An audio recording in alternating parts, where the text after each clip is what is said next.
Well, howdy everybody. Welcome to a brand new episode of Do Not Worry, coming to you from the heart of Lebanon. My name is Anthony, joined by the crew. We got Nour and Nadim. How's it going, guys? Hey, guys. Going fine. This is Nadim's first ever live, so he's a little bit stressed out. Give him a nice warm welcome. And the comments, hey chat, how's it going, chat? Hey, chat. Also, it's someone's birthday. I saw in a quick early message. Whose birthday is it? Desiree, happy birthday, Desiree. Happy birthday. Desiree, happy birthday. Thank you so much for watching. I hope you have thank you for joining us on your birthday. I'm sure there are better ways for you to spend your time. But before we get into, let me just take a quick second to read what we're going to be talking about today, folks. Captain America is getting banned in Lebanon, or is it? Dr. Food is going to jail for smuggling drugs. Crime in Lebanon is on the rise. People are freaking out that Elliot Page was cast in Christopher Nolan's new movie, The Odyssey. There were some Hezbollah protests that turned violent just a few days ago. Shumakin, Atashitne, one of Lebanon's most popular podcasts, has replaced one of their co-hosts, and the internet is not happy. And finally, if we have time at the end of the episode, we're going to cover Ethan Klein threatening to sue, he's working on suing the heads of the Snark subreddit. He's going after random Redditors, folks, and setting some dangerous precedents in the process. But before we get going with these topics, let me take a second to thank some brand new patrons, folks. Abductee patrons like Ida and Tori Zook, blonde patron Al Gomez, and brand new God-tier patron Emma Watson. Emma Watson from the Harry Potter franchise. That's amazing. Emma Watson. Sorry, let me cut to you guys. Emma Watson, we love you. Wow. Thank you for supporting us. Can we introduce? Oh, of course, yeah. So here, let me cut to. So guys, I went ahead and adopted 2 cats from the gym. This is Maki. There are 2 cats now. There's 2 cats now. Nata is not here. Nata was. I talked about the cat last week that was hiding under the treadmill at the gym because she was always getting bullied by the other cats. I went ahead and adopted her because she really couldn't stay there much longer. And the coach was like, if you're gonna adopt her, go ahead and adopt her best friend, her only friend at the gym, Maki. So. He's on Nour's lap right now, but Maki was adopted as well. He's getting neutered tomorrow because he's been trying to do some things to Nata, and I don't want her getting pregnant. She's too young. She's too small. I hope she makes an appearance. Where is Nata? Right there. Nata, come here, Nata. I just love Maki, how he's welcomed me. They're very sweet. They're beautiful cats. They're helping fill a little bit of the void, the massive void that will never be filled by my boy Leopold. But they're helping me. I'm helping them. They're very sweet. You guys will get to know them throughout the show a little bit more. It's great. But yeah, no, it's great you did this. I'm very happy with them. They're very sweet. They're kind of little Nata is adorable, but she's kind of a menace. They're orange cats, both of them. Yeah, she's crazy, like eating and stuff. She's kind of insane. Let me just take a second to thank our God-tier patrons, who you guys are our biggest supporters. Rifat Fakih, Elliot Mujabir, Jack Sleeman, Dominic Seltzer, Daniel Nechlit, Josh Patterson, and Emma Watson. Welcome. And also, let me just take a second to thank we have a lot of brand new YouTube members. So, for example, Alexander the OK, Heidi Zhou, Envy, Jeanette B, Lauren Murphy, Tangerine Herchine, IK, Nick, Limonada. Thank you guys so much. I am sorry because of what happened with Leopold and everything. It threw me off sort of my schedule. But I'm going to be working on an exclusive live stream for both patrons and live members, YouTube members. So members, look at the community tab. I'm going to be sharing an unlisted link for a live stream that you and the patrons can watch at the same time. So stay tuned for that pretty soon. And if you guys would like to support us on Patreon, I forgot to share. Let me just share that quick image right here. You guys can follow that link. Pick a tier that's right for you. We can't keep the lights on without you guys, so thank you so much. Amazing banner. Amazing banner. Thank you. That was created by Nour. Thank you so much, Nour. So without further ado, folks, let's start to get into our topics. I don't want to. We have a lot to cover, so it's going to be a pretty busy episode. Just a moment. Anything going on in the chat? Should we be saying hello to anybody? I see Lizzie Rosa in the chat. Hello, Lizzie. Hello. Long time patron, Mariana member, Nimes, hello. composer. Okay, so let me bring up the list. So, let me bring up some comments. So you guys are sick about Ethan. You guys are sick of me talking about Ethan Klein. We're sick of Ethan. Everyone Klein. is sick of. Everyone is sick of Ethan. Let me switch to the split screen as I do this.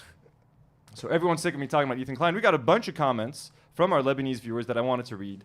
This was a couple of weeks ago, but I had to respond to Ethan, and then Leo stuff happened. But I just wanted to take a second to read some of these comments from our beloved viewers. Here we go. This is from Amir Maruf. Hey, Anthony. I've been a loyal fan of the pod for a long time, and I just wanted to share some honest feedback.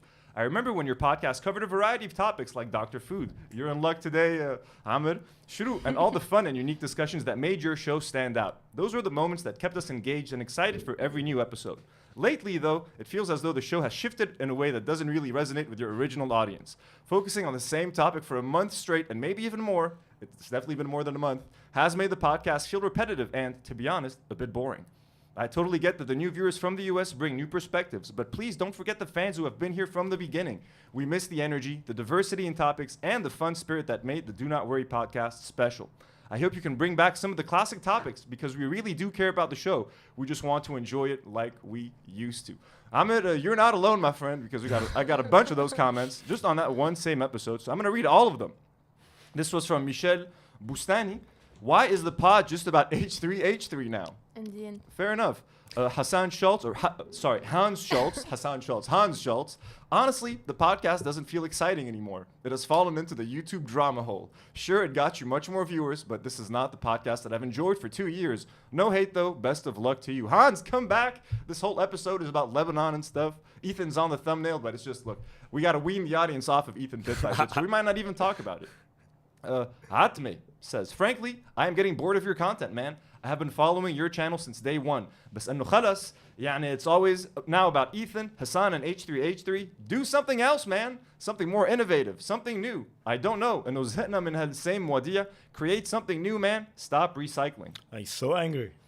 And we have Gabriel Fernene, who said, I miss the Shada days. Yeah. So that's just a little taste of some of the comments that we've been getting. So this is just to show our American audience the sacrifices that I have made. The sacrifices. I mean, look, I'll be honest with you guys. I'm sick of, we've been talking about the same Lebanese topics again for 3.5 years. Dr. Food, the drugs, the jail. Is he going to jail? Now we have an update finally. But like Joseph Shada, I did a whole documentary. There's nothing to say about Joseph Shada anymore. It's kind of fun, like being able to engage with these new topics. I know I overdid it with the Ethan and Hassan thing, but like it was growing the channel. It was nice. And again, he was literally going after friends of mine, trying to deplatform them, trying to deplatform me. Now he's going after Reddit and stuff. So hopefully this episode is a little gesture of goodwill towards our Lebanese audience. And, we're still... Oh, he's actually been very shy because he was happy at the gym. So cute. Nata was miserable at the gym, so she's been happy to be here. He was a little bit shy, but now he's like, oh, so sweet of you. Little Maki. Losing his balls tomorrow.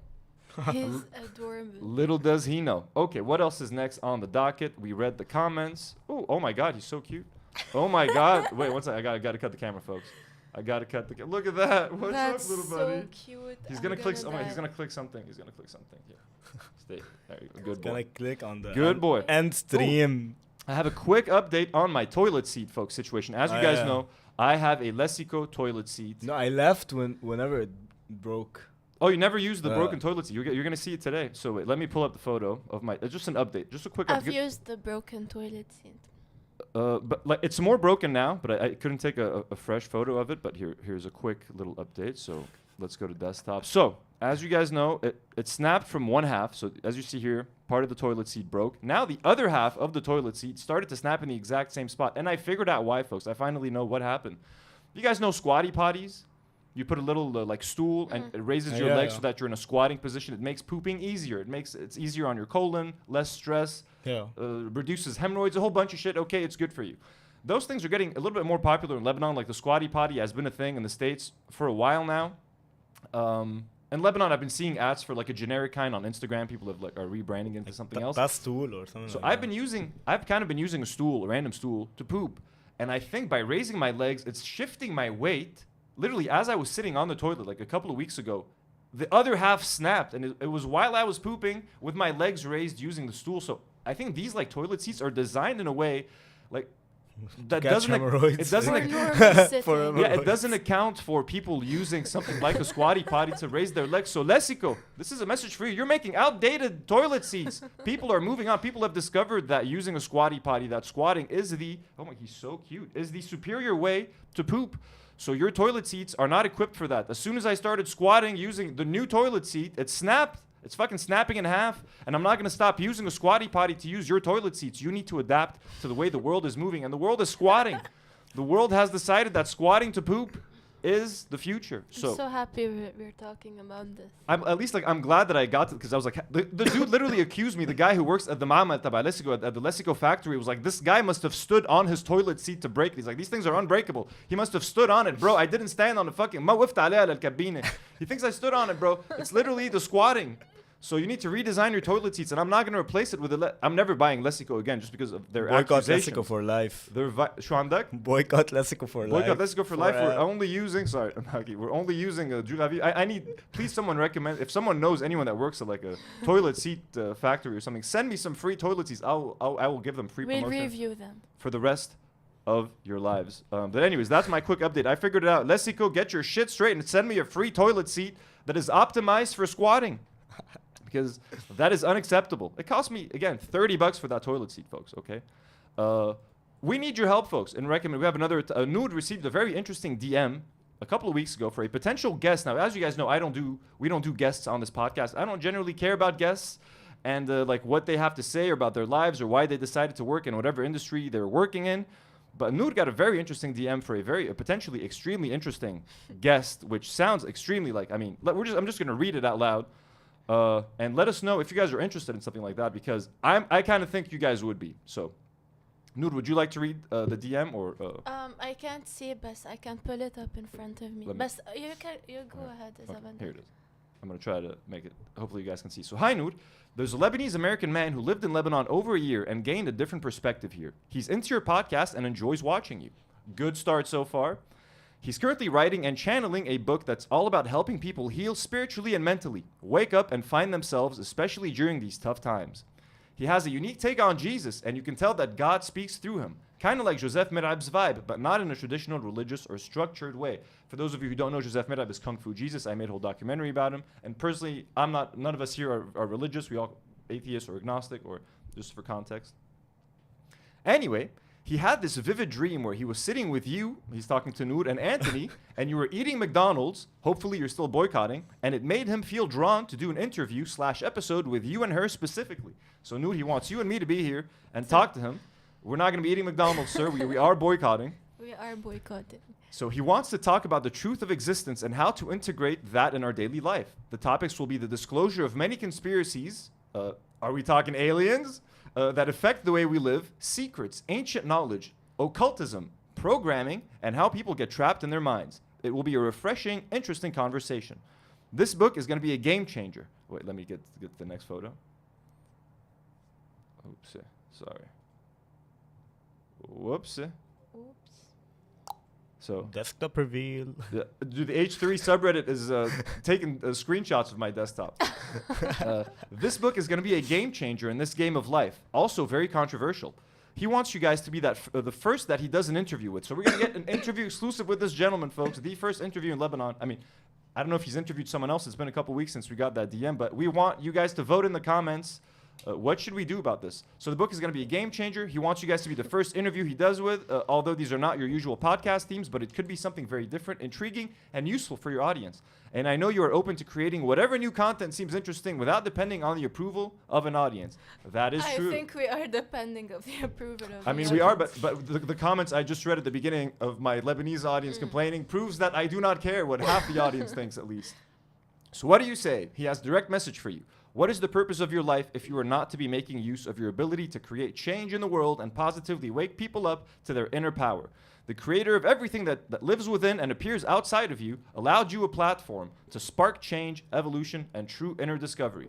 He would like to have a call with Anthony prior for us to see the alignment and energetic match of this potential interview. If you are both interested, please let me know. So first, I got to go through a qualifying interview. Like, he's got to see if I'm down, if our spirits are aligned, if my chakras are aligned.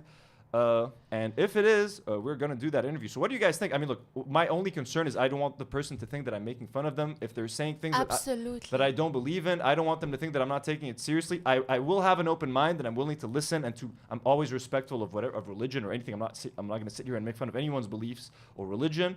But I just don't want the person to think that they're coming here for me to make fun of them. But if they know the show, they like the show, they know this is a safe environment. You know what I mean? We might poke some like light, gentle fun and like try to make it funny and entertaining, but it's in no way meant to be disrespectful. So let us know in the comments. Loki, I wouldn't be shocked if the new Messiah comes off out of a podcast. You mean إنه أكيد. right? He reveals himself here on the Do Not Worry podcast. Beefing. I wonder what his take on Ethan Klein would be. That would be fun. A quick random little. I saw this on Karine's Instagram story actually, so I stole this from her, but this is kind of fun. Make Lebanon. There's a Make Lebanon Great Again billboard. Yeah. This is right This on is an Cecile. Ashrafiyya. Oh, this is Ashrafiyya, right? Yeah. Look at that. This is our new president right here. Make Lebanon Great Again. Our president. Amazing. Shout out Lebanon. Al-Rais Joseph Hon, as you know, Joseph Hon, our president. Al-Rais, we love you. Never arrest us. We love you. Everybody, hearts in the air for our president. We do not want to go to jail. We love you. He knows too. Maki knows. We do not want to go to prison. So please. It's so funny that they use the same branding of Trump. The same font, the same colors. I mean, look, everything. say what you will about Trump. I guess it is a pretty catchy. It is a pretty catchy slogan. It is it not? Make Lebanon great again. Make Ashrafiyya great again. You know what I mean? We need those. Make Ashrafiyya Christian again. I'm kidding, folks. Obviously, we're just fucking around. Ashrafiyya high fino. Let's get to one of the main topics. Let's not waste any Can I more. just do some comments? Of course. Yeah, we have a So lot of. Andrew the Best sent 10 pounds. He said, welcome to the fam kitties. Oh, thank you, Andrew. Thank you so much for the support. We love you. Azam Ghazi sent 220 Saudi riyals. Oh, Thank And you. he said, love you guys from Saudi. Azam, thank you so much, Azam. Much love. Thank you for watching. Jesus, that's awesome. Thank you guys so much for the support. We love you guys. He's standing on the mouse pad. That's okay. You're a sweet little boy. Let's give him his little close up. Oh, That's so cute. sweet little boy. I want Nata to come say hello. Nata, come here. All right. Boy. Anyways, we'll try to get her to come in a second. Captain America, folks. Captain America, as you guys know, first of all, just full disclosure, I have a Captain America tattoo on my arm right here, as designed by Jack Kirby, the greatest comic book artist alive. So I'm a huge Captain America fan. I sell comic books. You guys, Lebanon's a small country. You could say I'm probably one of the comic book experts in Lebanon. Like anytime someone's doing some kind of event that has to do with comics or something, or something nerdy, sometimes they reach out to me for hosting duties. There was supposed to be a Captain America premiere on February 12th in Lebanon, and I was supposed to be the host of that premiere. And some of these guys might have been there to join me at the premiere. We were gonna be I was gonna be emceeing and stuff, but I had a condition. As you guys know, the Captain America movie cast an Israeli actress who was in the IDF to be in the Captain America movie as the character called Sabra. So we're going to be talking about that and a little bit of what it all means. So here, just a second. Here's a picture of her. Sorry, this is a little bit. It's going to be a little bit messy to go through. There's a lot to look at. So here is the character of Sabra, and here is Shira Haas. I have a couple of articles ready down there that we can probably look at. This is live sentence of Dr. Food. Whoa. No spoilers, please. So the complicated history of Sabra, Marvel's Israeli superheroine. This is from Gizmodo. Introduced by Bill Mantlo and Sal Buscema 45 years ago in the pages of The Incredible Hulk number 256. Sabra, whose real name is Ruth Bat Seraf, and named for a local fruit as well as a slang term for an Israeli native. This is the term that Ethan was talking about. Sabra means a native-born Jewish Israeli or something like that. Mm-hmm. Also, Sabra is a town in Lebanon. It's a small town in the city of Beirut, and it was part of the Sabra and Shatila massacre in the 80s. So just a quick history lesson for you guys. So Sabra and Shatila massacre was the 16th to 18th September 1982 killing of between 1,300 and 3,500 civilians, mostly Palestinians and Lebanese Shias living in Lebanon, in the city of Beirut during the Lebanese Civil War. It was perpetrated by the Lebanese forces. The Lebanese forces are an extreme right Christian group, basically, one of the main Christian militias in Lebanon, and supported by the IDF that had surrounded Beirut's Sabra neighborhood and the adjacent Shatila refugee camp. That's why it's called Sabra and Shatila. So this just shows you how complicated Lebanon's political history is. You have the Lebanese forces, an extreme right militia, colluding and working with the Israelis to murder Palestinians that are hiding out in Lebanon. Now, again, a lot of people will say that the Palestinians had also killed people earlier to that. So a lot of people will justify the Lebanese forces wanting to go and kill Palestinians. There's a whole history there that we're not going to get into now. So it's not as black and white as that, but I mean, it just goes to show. And I mean, for Ethan to say that Sabra doesn't only represent like Israelis or like Israeli hummus.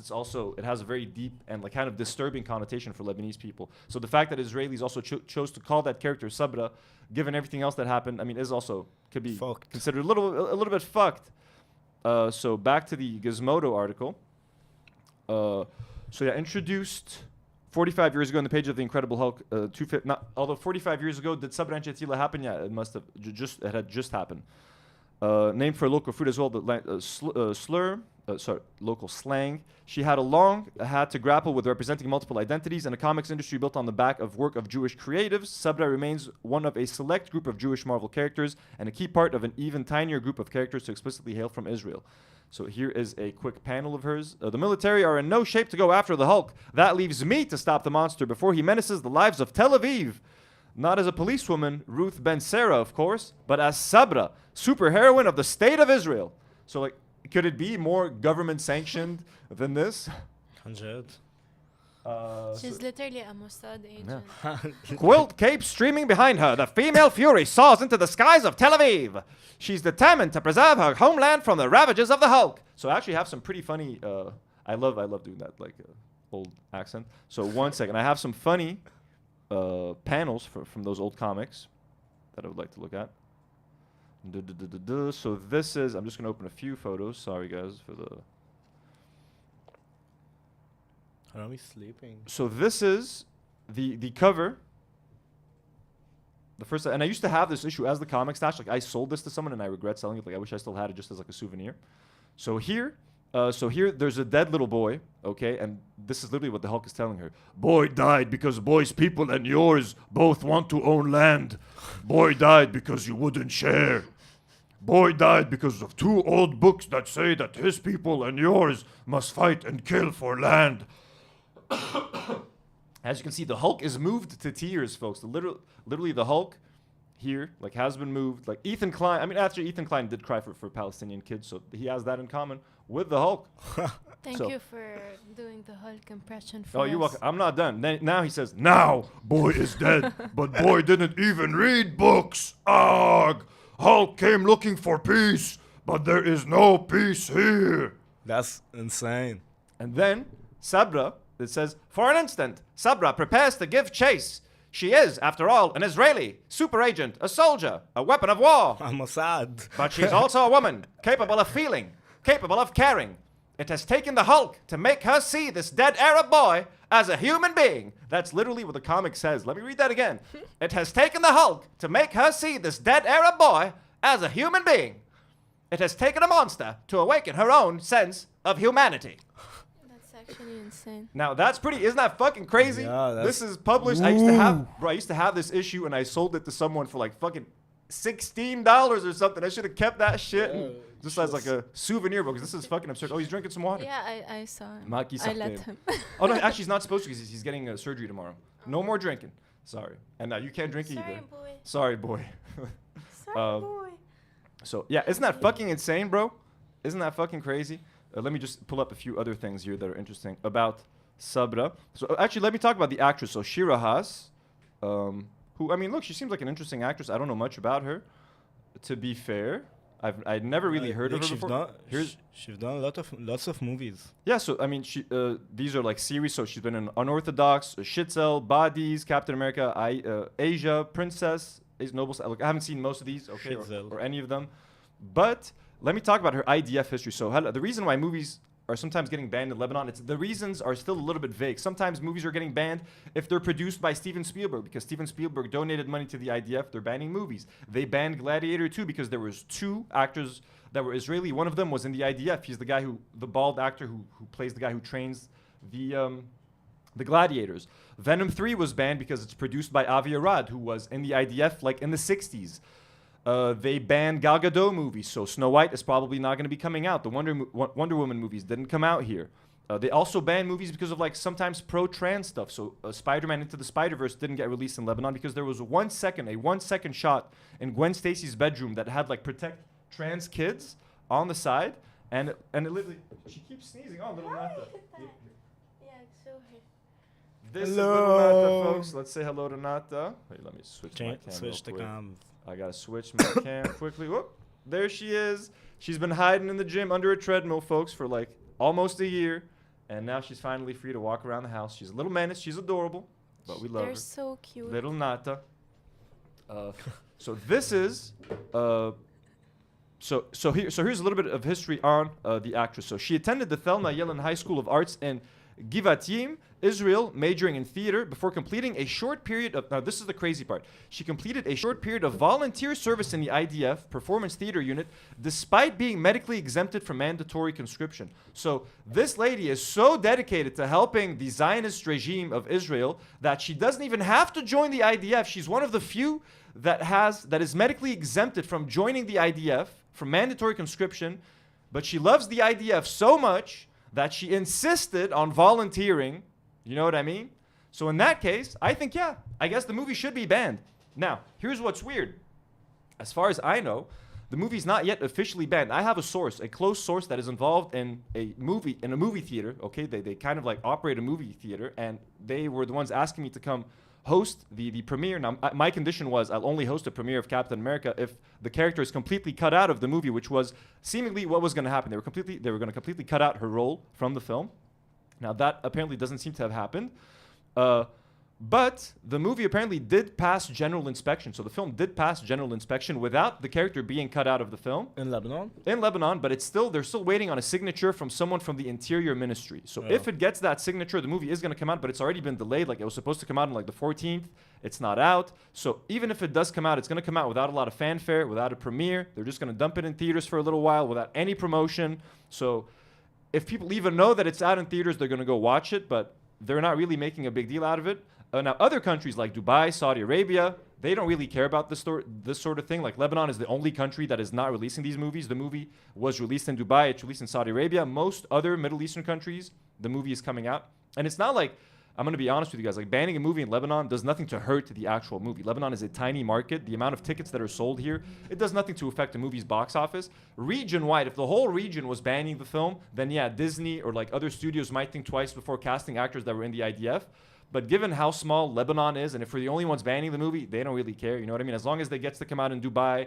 And people stopped actually going to the movies anyways here in Lebanon. Yeah, the market is super small, so it doesn't have this big the market is an impact on the market.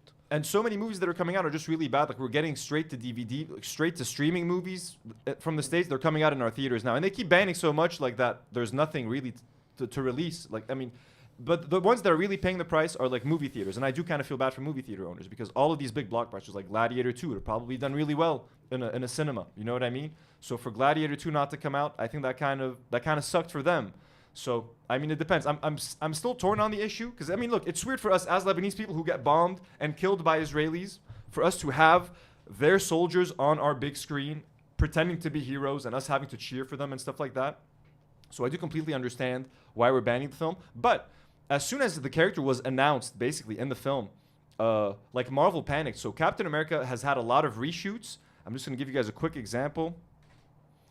So here you guys can see, this is a Variety article. Wasn't it delayed? So it was delayed a bunch. They reshot almost like half of the movie. They cut out, so after October 7th happened, Marvel panicked. They're like, oh shit, we're getting a lot of backlash on Twitter, on the internet. People are saying that they're going to boycott the movie if this character is in. So apparently they never even referred to her as Sabra in the movie. She's supposed to be a Mossad agent.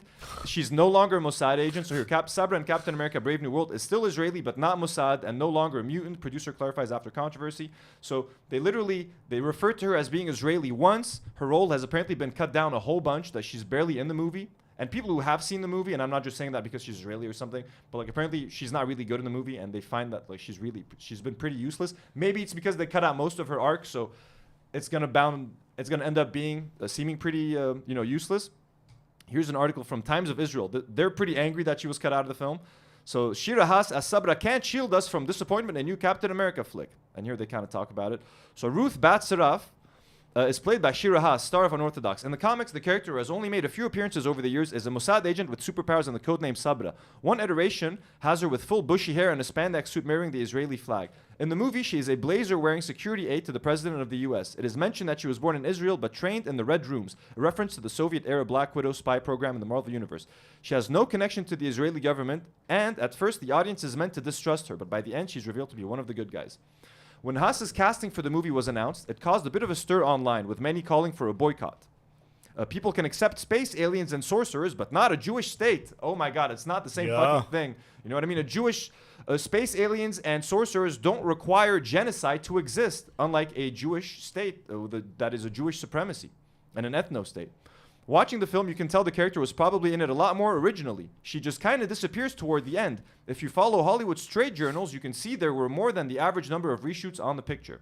Funnily enough, when I interviewed former Marvel producer Avi Arad, who was in the IDF in 1965, for the Times of Israel in 2012, I asked him if he would ever put Sabra in a movie. He chuckled and said, "We are now in a time where the name Sabra, it is not so good for selling a film in international markets. Stop.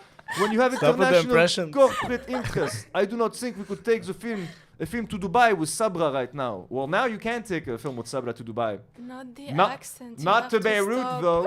ما بيجي على بيروت فشل عرابتك يا أبي عراب. ما بيقطعوا البار. Who knew it wouldn't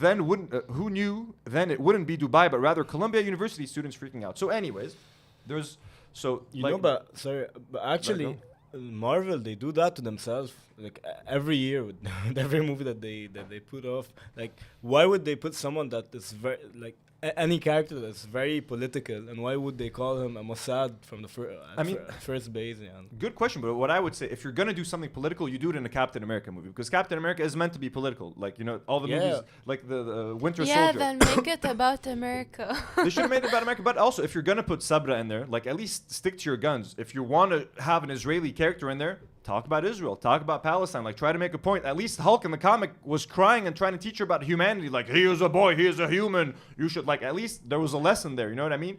With what Marvel is trying to do, apparently, like, we didn't get to watch it because it's not out here, it's banned, but apparently what I've been reading and seeing in YouTube videos is that it's very wishy-washy. They don't take a stand on anything. They're trying to, like, please everyone and not upset anyone.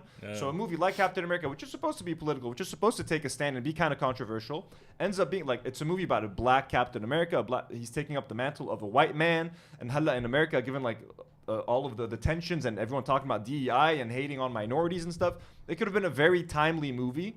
But instead, they just chose to, and like they just added a bunch of characters and stuff.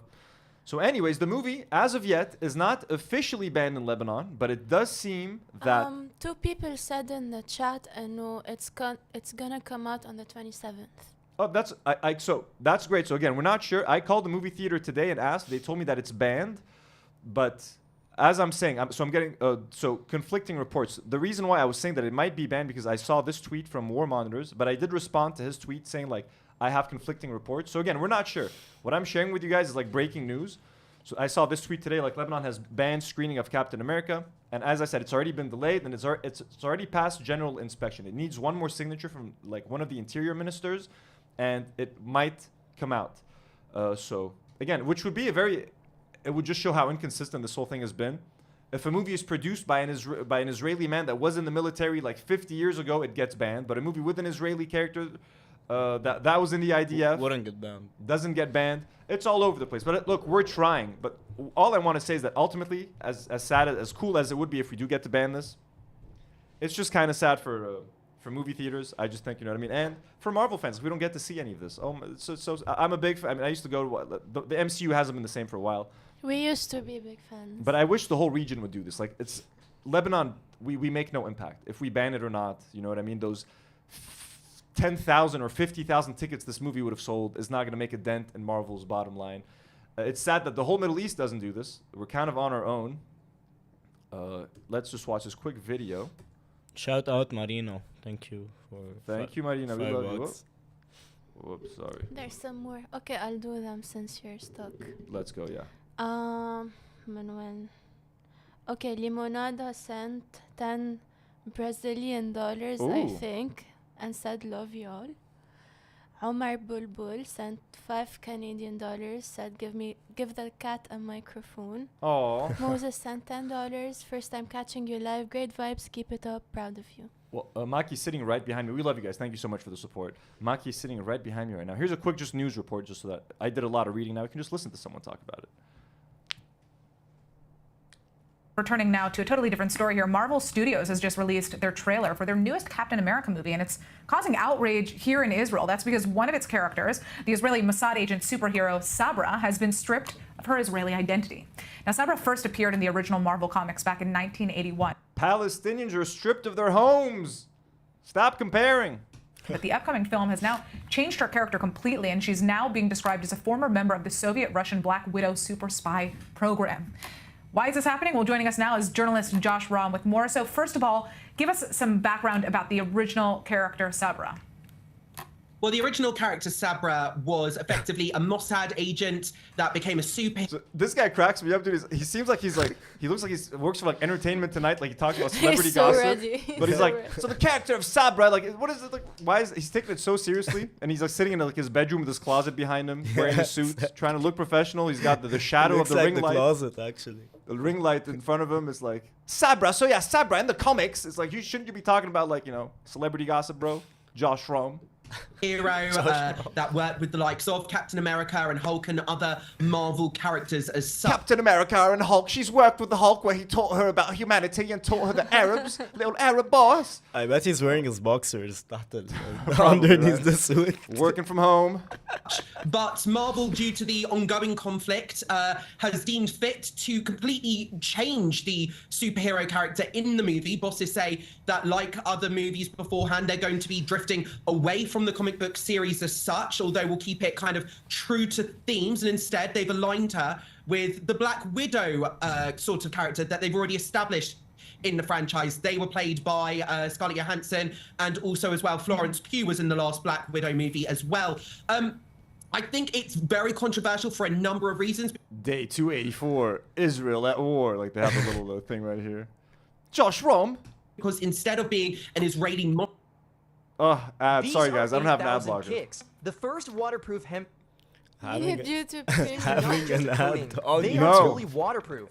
Mossad agent. I'll never do YouTube Premium because YouTube, if everyone has YouTube Premium, I think creators get a lot less ad revenue. So I'm not gonna encourage that YouTube ever. Premium has changed my life, honestly. It ain't gonna change You have mine. YouTube Premium? They're effectively making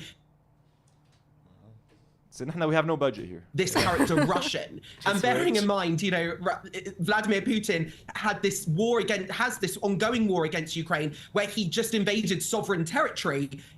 Russia has become a pariah state, so it tells audiences that somehow it's less offensive to be Russian right now than it is to be Israeli. It's very clear. He's so sad. Like you can have a Russian in the movie, but you can't have an Israeli. That's so fun. Like what the fuck, bro? That's crazy. I mean, they're not. The Russians, what they're doing isn't a genocide. I mean, what they're doing is pretty fucked up. You know what I mean? They are killing a lot of Ukrainians and stuff, but like, Israel's been doing this for fucking like decades, bro. It's been 7 years of ongoing ethnic cleansing, baby. Yeehaw! Here that bosses are scared of a potential boycott of the movie if they make this character Israeli, bearing in mind this character is played by an Israeli actress, Shira Haas. Right, which is actually just what my next blind by question his ring was light. for you. There's been controversy surrounding Sabra since 2022 when Marvel announced that the Israeli actress Shira Haas, who you just mentioned, was going to be joining Marvel as that superheroine. So is Sabra keeping the name? And if so, how? I mean, people clearly don't even know what the meaning of that word is. For Israelis, the word Sabra is used to refer to a person. Anyways, no, she's not keeping the name. Can I just say something? Yeah, of course. They did not need a special correspondent for this. I know, right? bro? This is crazy. See, they woke him up. He just rolled out of bed quickly, put some gel in his hair. Oh, I'm awake. All right, so Sabra in the 1970s. I'm so glad you asked me the question because. But yeah, so what do you guys think? I mean, if it does come out, would you guys go watch Captain America in a movie theater? Do you No. think that boycotting these films makes a difference? Do you think it pressures Hollywood into thinking twice? But I mean, realistically, is Hollywood going to stop casting Israeli actors? And almost every Israeli actor is going to have served in the IDF because it's mandatory. So does every movie with an Israeli actor get banned in Lebanon? I mean, while it sounds cool and it is pretty based, let's go Lebanon. President Joseph On, we love you. Based. Shout Based. out. Let's go. So based. Personally, I'm done with the MCU. Same. I don't know, I wanted to خلاص, say that. I've liked the first part of it, the first Iron Man, the second one, but now with everything happening, but that's حبون أبدا. Yeah, I mean, look, the MCU's glory days are certainly over. I mean, They're long gone. We're long gone from the days of The new Infinity phase War. is just super. Bro, I remember Infinity Cheapo. War, bro. I was hosting like a red carpet thing at the cinema, like talking to people before getting into the movie. بالبالك. It was like an early. Those were the nice days. Bro, those were the fucking days. And I mean, look, I might still be hosting some events. Like, so I mean, fuck, I'll say it now. The Thunderbolts, I don't want to watch that. Please don't invite me to host the premiere for Thunderbolts because you can't get me excited for that movie. But Fantastic Four, I'm excited for that. I'm excited for the Fantastic I'm Four. excited for that. That looks pretty good. They're good characters. Also, Superman, James Gunn Superman. I want to be there. I want to be hosting that event. So I want to be involved in those sorts of things. But like, Thunderbolts looks really fucking bad if I'm honest. But yeah, the MCU, the good days. The last great movie the MCU did was like Guardians of the Galaxy 3, probably. Spider-Man No Way Home. My boy Toby came back. That was good. And Yeah, Andrew that actually Garfield. was that was my personal last favorite movie. Spider-Man? No Way Home, yeah. It was nice. Yeah, it was a good I one. think It was so. cool. I've watched I it like twice. in the Doctor movie. Strange, but no. We're gonna stick to the movie theme a little bit. Wait, let me just. We got some comments. Yeah, Let's go. Isainete sent $20 Canadian. Oh, thank you so much. And I personally know the guy. He's a friend. Oh, well, thank you. What's he his said name? keep it up. Elias Zainet. Elias Zainet. Well, thank you, Elias. Thank you, Elias. He's my partner's friend. Oh, Thank thank you, you. Elias. Very good. And thank you to your partner coming in. God bless your partner. Thank Okay, you. we have a second message from Mireya 94126. We've got just $5. Not just. Just five. Just only $5? Oh, Mirena, how Oh my dare God. you? Thank $5. you. Sorry, Thank you it's so his much. first It's my time. first time. It's his live. first time doing it live, folks. He's terrified. Crowdfund. Okay. Crowdfund for Anthony to get YouTube Premium. You should Oh, get YouTube thank you. I'll keep my box back and get ad block. And the third one from Bettina Jabour. Apologies for my YouTube Premium. Here's a tip.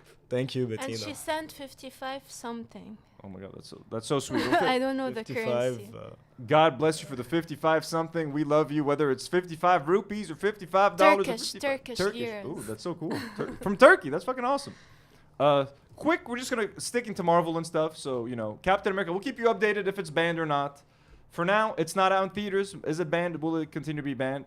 There's a new Spider-Man cartoon series. This happened like 3 weeks ago, folks. Again, Leopold and everything. I've been delayed. There's a new Spider-Man cartoon series called Your Friendly Neighborhood Spider-Man. Again, I'm a big comic book guy. I got Spider-Man and Mary Jane Watson tattooed on my arms. So Hudson Thames, the voice actor of Spider-Man in the new Spider-Man cartoon, was quoted by saying that his biggest fear was that the new show was going to be annoying and woke, which drove a lot of Spider-Man fans online to get annoyed with this guy because everyone is just complaining about woke stuff and it's just not and DEI and it's just not the time. So let me just read his quote. He said, "I thought it would be annoying and woke, but ended up thinking the show was awesome after reading the script."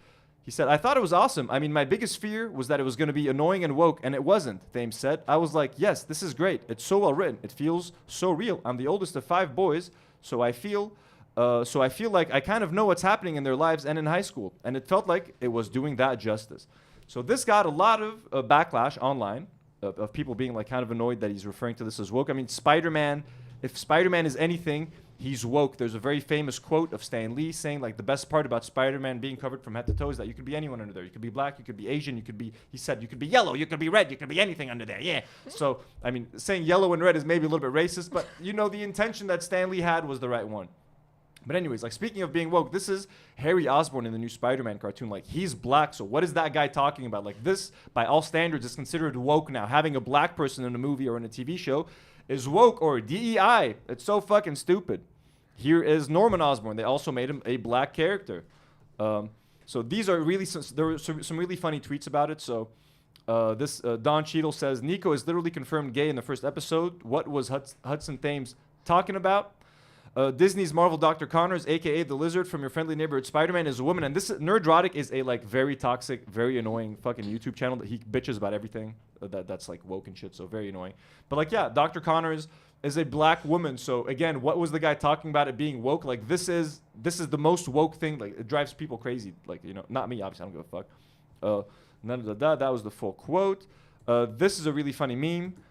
You can see Miles, and this is a shot from Spider-Man Into the Spider-Verse, and you have Peter Parker right here saying, "Chill out, Miles. It's just a word. You people say it all the time."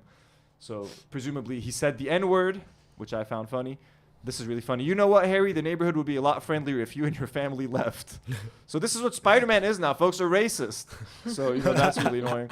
Troll Hunter says, Stanley literally said bigotry and racism are among the deadliest social ills plaguing the world today. And Hudson Thames is out here saying he was worried about Spider-Man being too woke. What a dipshit.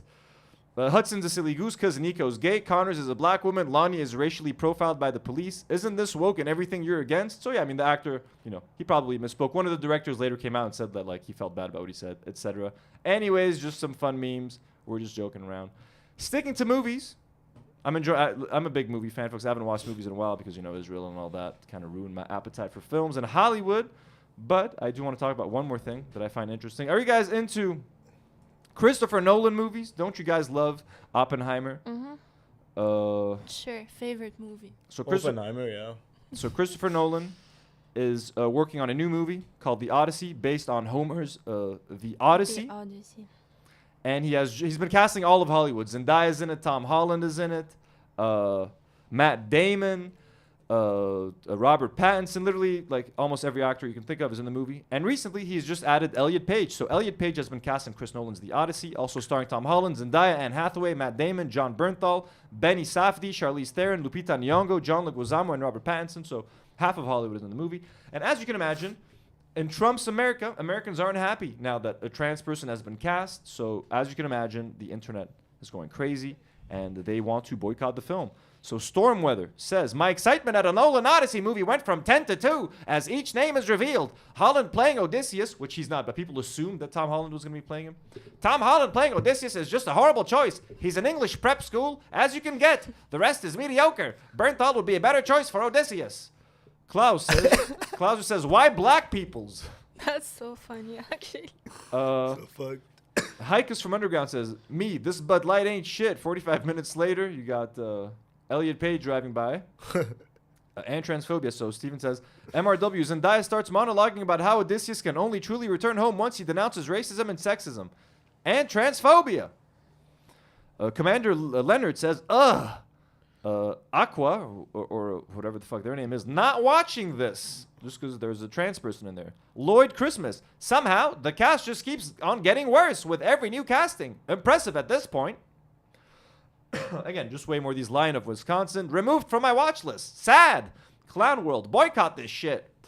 Bill Holt. I was actually looking forward to this until now. What gender will it be? That's crazy. Blanky McBlank. Your impression is crazy, by the way. What's up? Your impression is crazy. This is just my troll voice, I guess. Blanky McBlank. Gotta hit those diversity quotas to get nominated for Oscars these days. And Quoth the Raven says, as a Greek, I'm disgusted. Anyways, more of this. A woke cast for a foundational Western classic. I think I'll pass. Yeah, no, I'm out.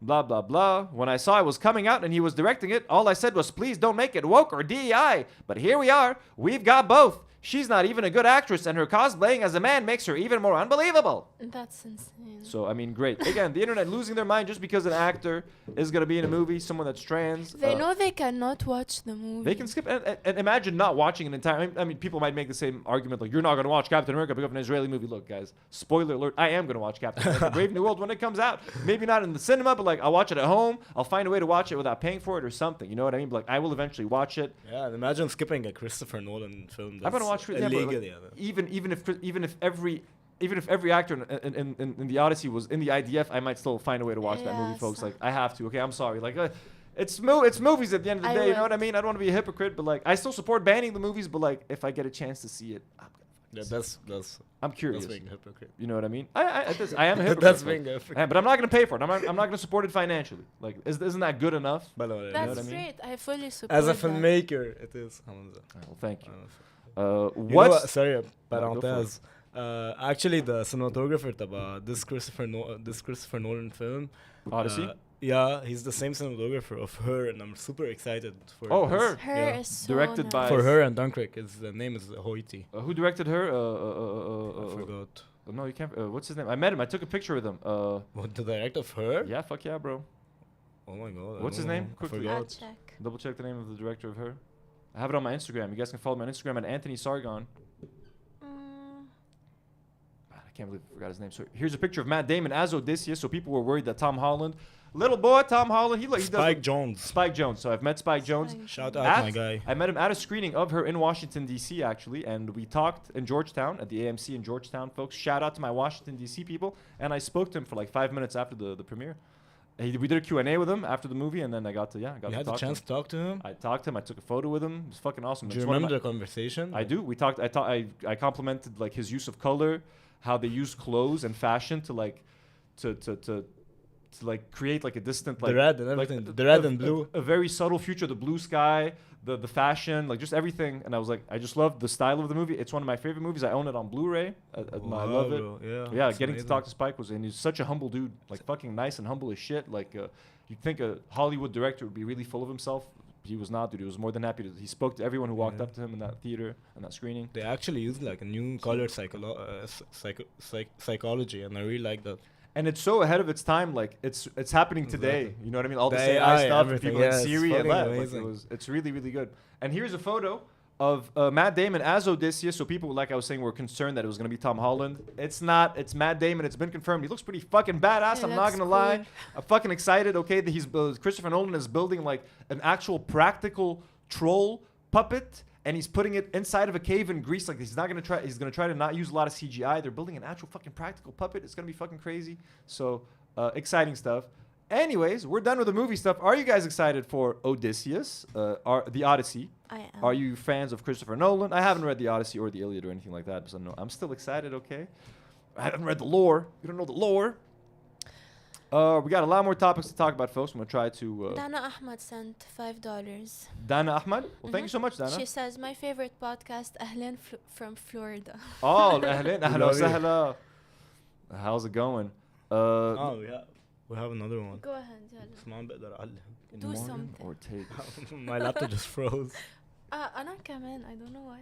Wait, we will read the message once our Bro, laptop. mine is freezing. defroze. I'm using a MacBook Air, folks, to like fucking stream and But run like OBS and YouTube shit. is freezing for me. Oh, really? Uh, Let us know in the comments if the connection is okay. My Mac is great. It's new. I'm gonna talk about Morgan Okay. Ortagus, folks. This lady. So who's this lady, Nour? Morgan Ortagus. Wait, give me. This video went 1 viral second. here in Lebanon. Okay, she's the deputy special envoy for the Middle East. She's Hochstein's replacement, basically. Ah. She's a deputy The on. guy that we offered to pay His for his Starbucks coffee. Let me pay for you, Mr. By the way, Hoshkin. Maki's like sleeping right behind me. Like I can't even sit back on the chair. So He's so fucking cute. I'm just glad that he's more comfortable. Yeah. So this lady, listen to this outrageous video, folks. She said that Lebanon is like Israel's ally. Listen to this shit, okay? Because Hezbollah was defeated by Israel, and we are grateful to our ally Israel for defeating Hezbollah. But it's also thanks to you, thanks to the Lebanese people. Who called Israel our ally? Lady? What the fuck? Says who? Says you? Hell no. It is thanks to President Aoun and the Prime Minister designate Nawaf Salam and everyone in this government who is committed to an end of corruption, who's committed to reforms, and who are committed to making sure that Hezbollah is not a part of this government in any form, and that Hezbollah remains disarmed and militarily defeated.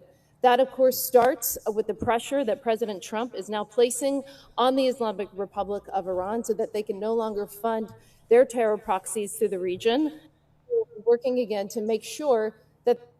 So this lady who cares about peace in Lebanon, apparently, and the Middle East, here's a couple of photos of her. Just kind of fun, you know what I mean? She's holding a rocket here with like an American general or something. Which kids did this one murder? This is the Lebanese army. Oh, that's a Lebanese army general. Yeah. So she's just chilling here carrying a bomb with a Lebanese army general. Well, like, okay, so I wonder who this is going to bomb, I guess. No one, because we don't bomb anyone here. The Lebanese hasn't fired a rocket since when? Have we fired rockets in like... No. The Lebanese. Yeah. I don't think military. we do. We Have we can't. done anything? Nope. Except like beat up protesters, the military. Again, but... At some point, there was a war between the They Lebanese fired forces team and, gas. And again, I'm Syria. sorry. I'm sorry. I said that I said the military beat up protesters. I was just kidding. President General Joseph Hon, we are kidding. We love the military. The Lebanese army does no wrong, folks. They've never done anything wrong in their lives. We love the military. There's nothing wrong with this photo, actually. Come to think of it now, there's nothing wrong with it. We love you. What's her name? Morgan, this lady? Morgan Ortagus. Morgan Ortagus. What the fuck is... She sounds like a fucking supervillain. Morgan Ortagus. But there's another photo that is very super villainy. People went guys want crazy for the second photo. The second photo, sorry, here, I should have just given you the whole thing. The second photo, folks, is kind of absurd. So she's shaking our president hands. She's like, we love you. We love our president. Look at her ring, folks. She's got a Star of David ring, which is fine. I mean, look, if She's Jewish. so she's Jewish. Okay, so that's yeah, fine. of course she's Jewish. So perfect. So she can wear it as long as I was thinking, like, if she wasn't Jewish, that would be weird as fuck. If she was wearing a Star of David ring with not being Jewish. Let me double check. Her being Jewish makes a lot of sense. Okay, she has because if you're not Jewish, why are you wearing the Star of David unless you're like just a complete ass licker for like the state of Israel and like the Zionist project? If she's Jewish, God bless. Otherwise, it makes no sense. And it's fucking weird, like, having her being the representative here in Lebanon. Like, no, we're not allies with Israel, yo. But anyways, I don't want to spend too much time on this. Just a funny video of her calling us Israel's allies. Like, were you here last week for the Sonic Boom lady? She is Jewish. She's Jewish. Okay, God bless, God bless. May the Lord bless her. You heard the sonic boom? That was Yeah, bro. so I was taking a loud. poop when it happened. So Dr. Food, folks, as you guys know, our beloved Dr. Food, you guys have been asking for him. Our American audience loves him. They call him Mr. Food. He's going to jail, apparently. Mr. Food. We're going to read an article. So as you guys know, he's been embroiled in a controversy. He makes cookies and wafers and stuff, and apparently he was accused of manufacturing and smuggling drugs in his wafer packages. And we have some of the boxes Space right over wafers. So let's just catch up on what he's been up to. He's making videos. He's chilling here in Lebanon. Let's just watch some of those before we read the article talking about his guilt. By the way, as he's doing this, like the police is investigating him and shit to see if he's smuggling drugs, and this is what he's doing while the police investigates him. كندا في 5 جايز لبنان في 3 جايز خليل بشير محمد كيف اجتمعتوا؟ 3 رفقة من الطفولة ثلاثتنا بنشتغل بدومين المطاعم جمعنا بين شغلتين هوسبيتاليتي مانجمنت وبزنس مانجمنت شو الصحن اللي حتعمل لنا سنجل سماش سماش كفته اللي هو ايتم ليميتد كفته سماش 100% محمد دبل سماش رح نبلش بالسنجل سماش هلا بدنا نملح ونبقي. By the way, since we're looking at a burger thing right now, shout out to the Bros Burgers in Madam Khail, Beirut. I was there on I think on Saturday. I went to see my girlfriend at the shop. I was hungry. I wanted to go grab a bite. I went down to the Bros. I saw the Bros there. I saw Roy, the first bro I ever met. And they fed me for free, folks. They didn't let me pay for my food. They gave me a delicious double smashed cheeseburger. It was fucking delicious. And they gave me their brookie, their brand new dessert, the brookie. Fucking delicious. Everybody loves the brookie. Go. We haven't been in a while. We need to go back to the Bros. We did a vlog once at the Bros. It's on our channel, so you guys can check it out. I was there like a week ago. It's always, bro. People are always not. My friends, shout out my friends. Sorry, you're not on camera. They're always people feel about that at the Bros. It's impossible to find a seat, bro. They're always like selling out of stuff too. But like, thank you guys for feeding me. That was a delicious smash burger. Thank you for the brookie. Everybody, if you're in Beirut, go try the Bros. I think the Bros is in the top 3 best burgers in Lebanon. I got my favorite 3. There's in no particular order. There's Cali Burger. I love Cali Burger. They make some of the best burgers in Lebanon. So Cali Burger, the Bros, and Burgery in Tripoli. Those are, if I want to get a burger in Lebanon, they're all in like around the same price range. Top quality food. What's up? To me, a memorable burger we had was the one we had at 16 millimeters. 16. That was fucking good. So I'm talking about like more like that's. I more, know you mean it's a different style. burger, Yeah, it's a bit more premium too. It's in a bar setting. It's a thicker patty. It's memorable. It's it's tasty as fuck. What was it called? The Big Kahuna burger. Big Kahuna Go to from 16 Pulp millimeter Fiction. also, and we've been sponsored by the Bros in the past. We've been sponsored by 16 millimeter in the past. Some of the best businesses. So you want to get a good drink and a good burger. Head on over to 16 millimeter. I really like Smash It, actually. Really? And a Cali Burger and Burgery and something like that. And the Bros. We're not going to promote Smash It. God bless Smash It too. Good luck. So here's back to Dr. Food. بدنا نحمص البوتيتو بامب. من وين بتجيبها؟ ودن بيكر. من ودن بيكري هو النمبر 1 فيها للبرجر. دهنا البوتيتو بامب بالزبده. ليه بتدهنها بالزبده؟ تعطيها جوسينس. موتزاريلا وتشيدر. That burger is maybe too smashed? Secret sauce. Caramelized onion. Pickles. هاي سنجل سماش صار جاهز. قد ايه حقها هادي؟ 400,000. رخيصة. طيبة كثير. حسيت حالي عم باكل لحمة، يعني حسيت حالي قرقشت لحمة. كرمال هيك نحن أول. There's not going to be burgers in jail, Dr. Food. So I mean, so we can keep watching a couple more minutes of this, I guess. عملناها بلبنان. بدو ياكلوا زروع زبون بلا بطاطا بلا سلطة. أنت دكتور فوت طلبتها بسرعة بدك تاكل. دب تشيدر. رانش، كوكتيل، وعنا باربيكيو. هذا البرجر كثير طيب يخليه. معقول الرخص يخلي الزبون يفزع منك؟ نحن بمنطقه شعبيه كثير وبنحط ربح كثير قليل كرمال نستمر بهيك مناطق. برفع راسي فيكم. هات لندو هي شوية الصوص. Anyways, God bless these guys. I love Five Guys, by the way, in the States. One of my favorite fucking burger places. Five Guys. Five Guys, I dude. really want I to heard try Fat Guys. Five Guys. I love Fat Guys too. God bless our overweight community. Everyone's mad at me for the lift story. I'm never going to talk about that again, folks, and I apologize. And I used the word morbidly obese, and someone pointed out that like it's not a term anymore. Like it's a messed up term. So I'm sorry. I thought that was still the medical term, but it's not. It's like offensive to say that. So I think what I should have said was class 3. Sort of like obese or overweight, not morbidly. So I do apologize for using that term as well, folks. We love our overweight community. Here's another Dr. Food video, folks. What is he up to while the police investigates his drug smuggling?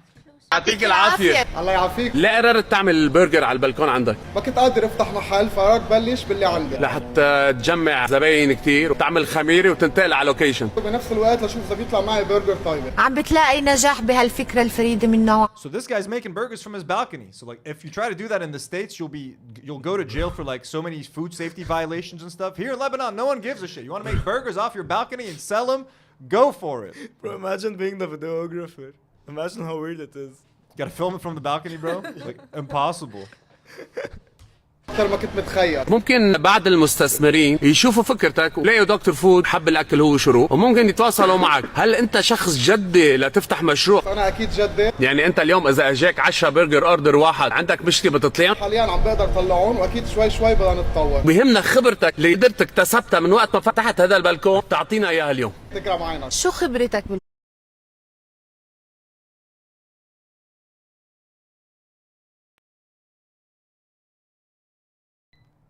I think you might still be able to hear us. لا, everything should be working fine as far It as I should know. everything is plugged into a battery. Let us know if you guys can still hear us. Actually, Can you guys hear us? Everything is plugged into batteries here. This is Lebanon. This is the Middle East. We get.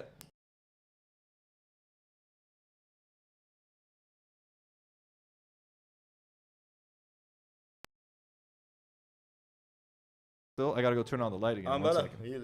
Look at that.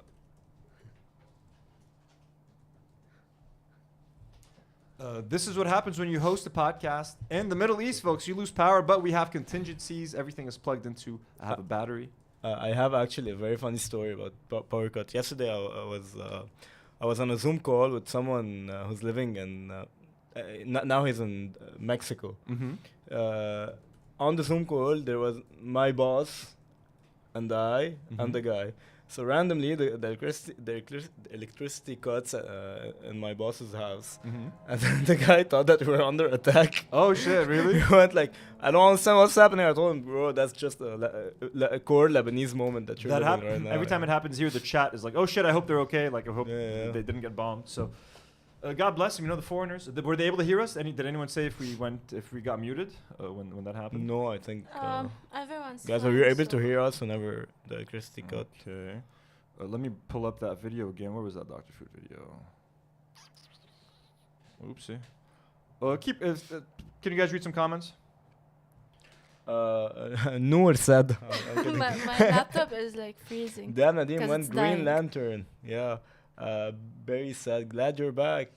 Severance is so good, I would say, but because it's weekly uploads, that's why I'm binging Breaking Bad in between. Breaking Bad? Yeah, I'm watching it I was chatting with the chatters. Sorry. So let's keep watching a bit of this Dr. Food video. Let's say Mahmoud Marashli said something. Mom, please حمل الزيت لننزل التشيكن. نحط الصوص. كبيس. So anyways, this dude's making هلا اللحمة on his balcony. Oops. Would you eat that burger? I mean, I would, but isn't the whole gimmick that he's doing it on a balcony? If he leaves the balcony and opens a regular burger shop, would anyone go there? Like, unless his burger is really, really great. His gimmick isn't that it's on the balcony. He's just doing it on the balcony until he opens his own shop.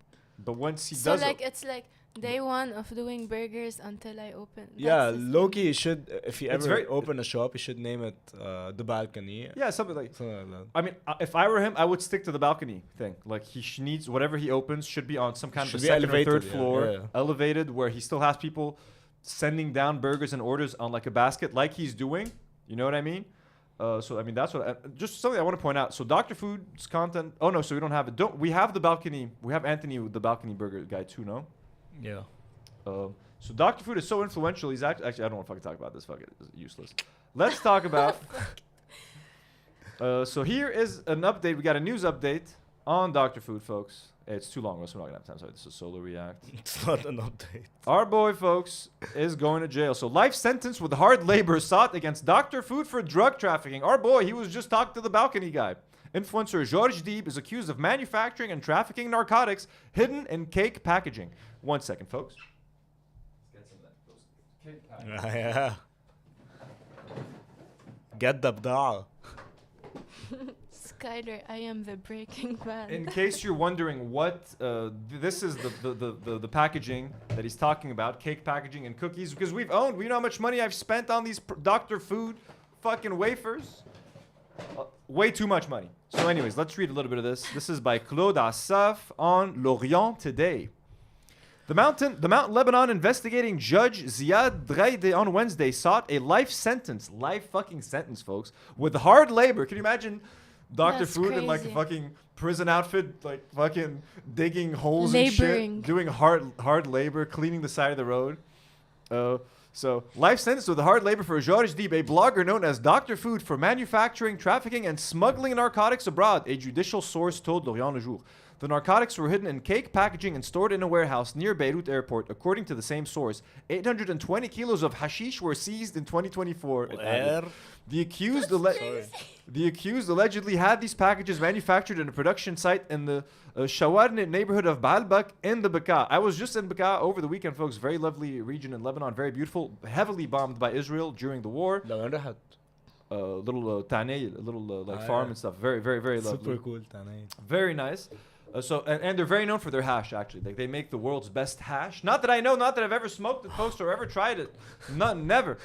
George Deeb was already the subject of an arrest warrant issued by Judge Draide in May 2024 for the same reasons. Rumors were circulating then about Dr. Food fleeing to Dubai, and he's reportedly still abroad, according to L'Orient Le Jour's sources. He's definitely ain't never fucking coming back here. At the time the arrest warrant was issued, Draide also issued a warrant against a Syrian national from the Samak family for the same reasons. The magistrate also forwarded the arrest warrant to all local authorities and sent a copy to Interpol. Jesus, Interpol is now involved in the Dr. Food case so that the suspect could be arrested in Lebanon or abroad. Deeb has repeatedly refuted the charges We started everything. against him. So we cursed that guy. Dr. Food? Once we talked about him on the podcast, we cursed him. Man, I had an opportunity to interview this man, and that chance has come and gone. He's now a fugitive. We need to track him. Nour, here's a job for you. Or Nadim, you're busy now. You're traveling. I'm traveling, guys. Nour, I need you to do something. We need to find Dr. Food, what country he's in. Get me a phone number, Zoom. I want to do a Zoom interview. I need to Skype with Dr. Food. I need to get the truth from that man, and we need to share it with the world. Like Dr. Food, I can get you like American lawyers now. Khalas, we're connected. You know what I mean? You have an American fan base now. So let's get you the right representation. Let's get you a good lawyer. Let's get these charges. Of course, you're not smuggling drugs. Do you remember when Dr. Food and Shuruk were on our live? That's the thing, bro. I mean, it's all this crazy stuff is fucking happening. And they even gave us like a number there, their maktab number or something like that. That's the thing. That's what I'm talking about. Like, we had a chance to interview them, and we never took it. We never took it. Do we have any comments, anything to read while I load up the next topic? Halim Saad said there was a drug dealer in Fanar for a long time called Abu Saleh. Abu Saleh, he used to drop the drugs from his balcony, similar to this guy. Maybe that's why Dr. Food ran this bit with him. Dizzle McFizzle sent $5 and said came for the H3 hate, stayed for the pro-Palestine takes and Lebanese TikTok drama. Free Palestine. Shout out to there we go. Free Palestine every day. Guys, we're trying to wean you. How many live viewers or how many people are watching, by the way? 14. Damn, God bless you guys. That's fucking awesome. We're trying to wean you guys off of the H3 bit by bit. You know what I mean? We can't be doing that every day. 414. Also, like the episode, because when you're live, you forget. Like the episode, of course, and subscribe to the channel. Subscribe, share, guys. Comment down below. There was some big Hezbollah. We're going to touch on this a little bit. A lot of Hezbollah drama over the last few weeks. Just to give you guys a bit of content, just to give you guys an idea of how it is in Lebanon. Like, what happened exactly? I don't know if I understand it correctly. There was a plane that was coming from Iran that was turned away from the airport. It was rejected because like rumor has it that like the CIA or the FBI are now operating like the Lebanese airport, or that like some foreign governments are now involved ever since the ceasefire and stuff. So they turned away a plane from Iran. Why? I don't know. Was there weapons on it? Was there certain people that they didn't want to be here? We don't know. The plane was turned away. I think in anger, a lot of Hezbollah supporters went down to the airport road and like blocked it and started protesting essentially because they were against that decision. And those protests turned violent. They started clashing with the Lebanese army. The army started throwing gas cans. If I understood correctly, one Hezbollah like supporter shoved like a soldier into like flames or something. Or did I completely misunderstand that? I don't know. So I don't know about that. detail. Nadim, did you hear anything about that? Like, yeah. Oh, so that is true. Actually, I was going to I had a gig in Grand Factory, and I saw like the whole. So a soldier was pushed into the fire. لا ما شفت the soldier بس I saw like did you hear about that? I heard okay, about so that did apparently happen. So shit got pretty violent. Do you guys have any more details about like, what happened? And I actually saw the fire and everything. It was huge. It wasn't like a small protest. It was like it was just like chaos. Over how many days? Because I remember there was tensions for a few mainly days. 3 days. 3 days. Like but the second day was like the biggest one. The first day was هيك شوي, and the third day كان إنه كتير كان في إنه جيش, like إنه a lot of military. And was it all because of the airport turning away the plane? Yeah. Okay, well that's pretty crazy. Yep. So let's watch. Lebanon now is basically under command from the US. Yeah. So this is what we're mad about. We're now America and Israel. But you also don't like chaos. But yeah, we don't like when Hezbollah does stuff like that. I mean, too, this is pretty shitty. Like, we support the resistance, but we don't support Israel and the U.S. But like, also Hezbollah are not infallible. So this is a 4-second clip. What is that? مباشر على طريق المطار. Wait, just a little clip of how it was. مباشر على طريق المطار. Damn, yeah, it looks like fucking pandemonium here. There's a couple of other videos. Sorry guys, I'm my allergy. Oh, these are very short clips though. Do you have anything longer? These are the ones I found. There wasn't much. That's a 14-second. Yes, so yeah, they're bringing trash, trying to block the road, just causing a bunch of pandemonium, stuff like that. Oopsie. Okay. So anyways. I have a tweet that I want to read from Ronnie Shatah, who is the host of the Beirut Banyan, a Lebanese podcast. Now, he is going to share, he is a big Hezbollah hater. We've been accused on this podcast of being huge fans of Hezbollah and supporters of Hezbollah. I'm going to give you guys the complete opposite perspective, because I'm actually like a friend of Ronnie's, and he's a really nice guy. And even though we disagree a lot politically, and some of the people that like we talk about or agree with on this show, completely disagree with Ronnie, but I just want to use this opportunity to give you guys another perspective of how some Lebanese people view Hezbollah, because here we generally give you guys, I mean, we're mixed on Hezbollah, but we're very pro-resistance. Ronnie is someone who is very against Hezbollah because they killed his dad, basically, a few years ago in a big assassination attempt, and it wasn't an attempt, it was successful. Muhammad Shatah was in the Lebanese government. So Ronnie has a personal connection and was very personally affected by this. Now, some people might not think that Hezbollah did the murders. I don't really know. I think it's pretty cut and dry. At least for Ronnie, he seems to, that seems to be what happened. So let's read his opinion on what happened a few days ago between Hezbollah and the army and all the tension and stuff. And Ronnie has been, if I'm not mistaken, he might have been on the Majority Report a couple of times. He's spoken to Emma Vigeland. So like Ronnie is if you guys want an English language podcast that gives a lot of, but again, a completely different perspective that a lot of people might not agree with. Ronnie is, again, very anti-Hezbollah. So here's what Ronnie had to say. We all wanted Israeli forces to remain across our southern border and to never invade, occupy, or return following their withdrawal 25 years ago. That's why we pushed Hezbollah's resistance militia to reconsider Iran's interests from Lebanon. Instead, they turned the south into a permanent battlefield, started 2 wars with Israel these past 2 decades, paralyzed our governance, and sent our economy crashing to the abyss. And when our leadership challenged their violence through politics, their assassins killed everyone that stood in their way, from Rafik Hariri to Muhammad Shatah. Their governor now heads a battered armed party depending on airline cargo from Tehran destined to Beirut.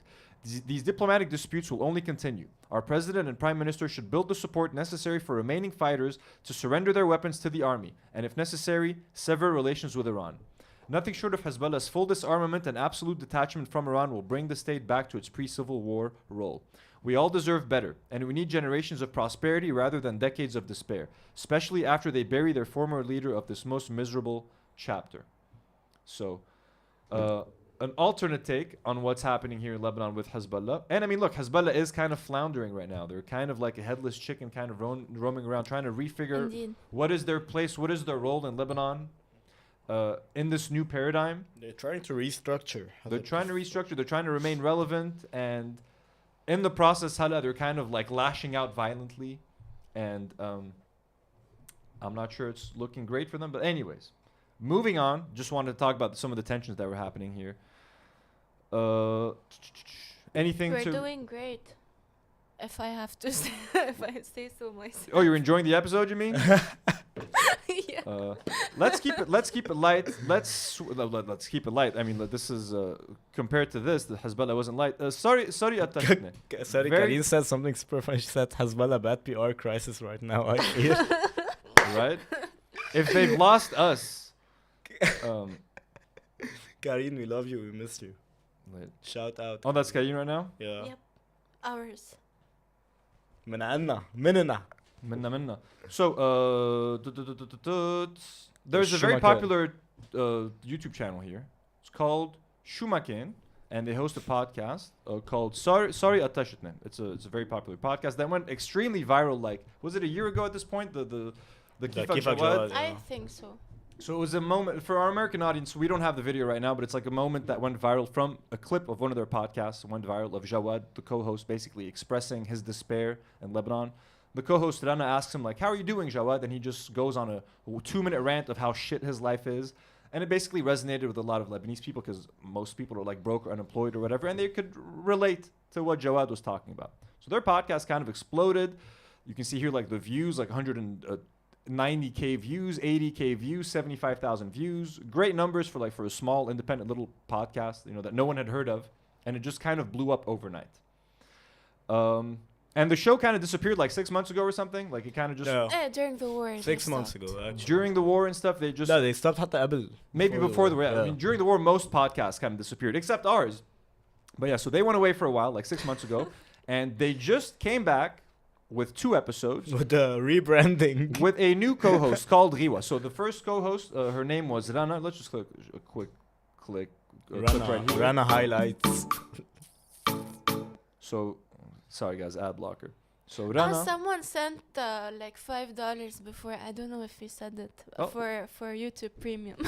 Yes, I think you did. So this was the original co-host, Rana. طلعت على الشاطئ قلت له لا بس فحص لي اسناني فانه فات وهيك فات. This is Jawad and this is Rana. Okay, we're not gonna watch the whole thing. But anyways, so she recently left the podcast. Apparently, I don't know why, for reasons unknown, at least to me. And she was recently replaced by a young lady called Riwa. And here's her debut episode that came out 2 weeks ago. Okay, and we're just gonna read some of the comments because she's been getting a lot of brutal comments, and people are like not okay with this change that is happening. Let's just advance. سوري قطشتيني او سوري قطشت سوري قطشتني. اوكي هذا الحلقتين اللي هن طلعوا فايرل وحده لأنا كنت شهرت وحده للعالم كانوا بدهم يقتلوك فاز a good friend. Do you guys watch it at Tashitne? I do. Yeah, I used to watch it. I used to watch it first. Jawad is a friend. Yeah, Jawad is in our live chat sometimes. Yeah, so we're not trying to make this awkward or anything. We just want to cover what's happening with the show. And I'm friends with Rana and Jawad. I know them both. So you know both. And I'm friendly personally. with both. I don't know them very well, but like I know Rana through like Instagram, and I've met her a couple of times. Jawad, I think we've interacted here. I don't think I've ever met him, but so we've definitely interacted a few times. A vital step to success in life. I used to watch the pod, whenever it was like super underground. Mm-hmm. So they recently replaced their co-host. So the show went extremely viral, very iconic meme and stuff. Like people to this day still use the meme. Like I'm kind of sick of it, the Kifak Jawad thing. Oops, sorry. So let's just read. So the audience has basically been very rough on the new co-host, Riwa. So let's just read some of the comments right here. Unnecessarily. Unnecessarily. It's been a bit too rough. So this person say, "Waina Rana ya Waina" means like where is Rana? So where's Rana, you dick, basically. Bring back Rana Bala Menyakis, like stop fucking with us, bring Rana back. Petition to get Rana back. Khaye, like brother, where's Rana? The podcast is fucked. Now I know how Naeem Qasim feels. I don't know. I didn't get that joke. 100 dirhams. 100 dirhams. Best when you order Frida from Temu. Where is Rana? Where's Rana? Everyone just asking, where's Rana? Jawad, if you're kidnapped, just blink with one eye. Now here Anwar is basically like calling out the hate. He says, the hate in the comments is stupid. The episode was hilarious and Riwa did a great job. Thank you, Jawad and Riwa. I can't wait for the next episode. Keep it up. Since Rana's out, it'd be nice to see new faces every time because she can't be replaced, etc. But again, a lot of the comments, at least Trok Dechit Rana al soundboard. Dechit Rana. We need Rana ASAP. Rana, come back, please, etc. So you guys get the idea, okay? People are just want Rana back. They're not feeling this new host. Even though, I mean, she seems very sweet, but it is a very different vibe. They also released a second episode. Look at the views.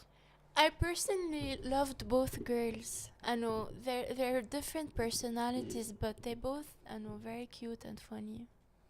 Yeah, no, I mean, she's very cool. I mean, it's a different vibe. We'll talk about it. So the second video also has a bunch of comments. Like, I like Riwa as much as I've liked Rana. So he's just getting a bit, more support. Comments are highly disrespectful and childish. Riwa, you're doing great, which is a nice comment to see. Riwa, khara al bullies, like, fuck the bullies, keep laughing, and you're beautiful. So here someone says, fuck you guys, Rana, please make a podcast yourself, essentially. This episode, the people are less angry. I kind of don't like that because I feel, because the podcast is very fun and they make fun of stuff and they're very unfiltered, so the audience feels like they allow themselves to be unfiltered. They can be that way towards the hosts.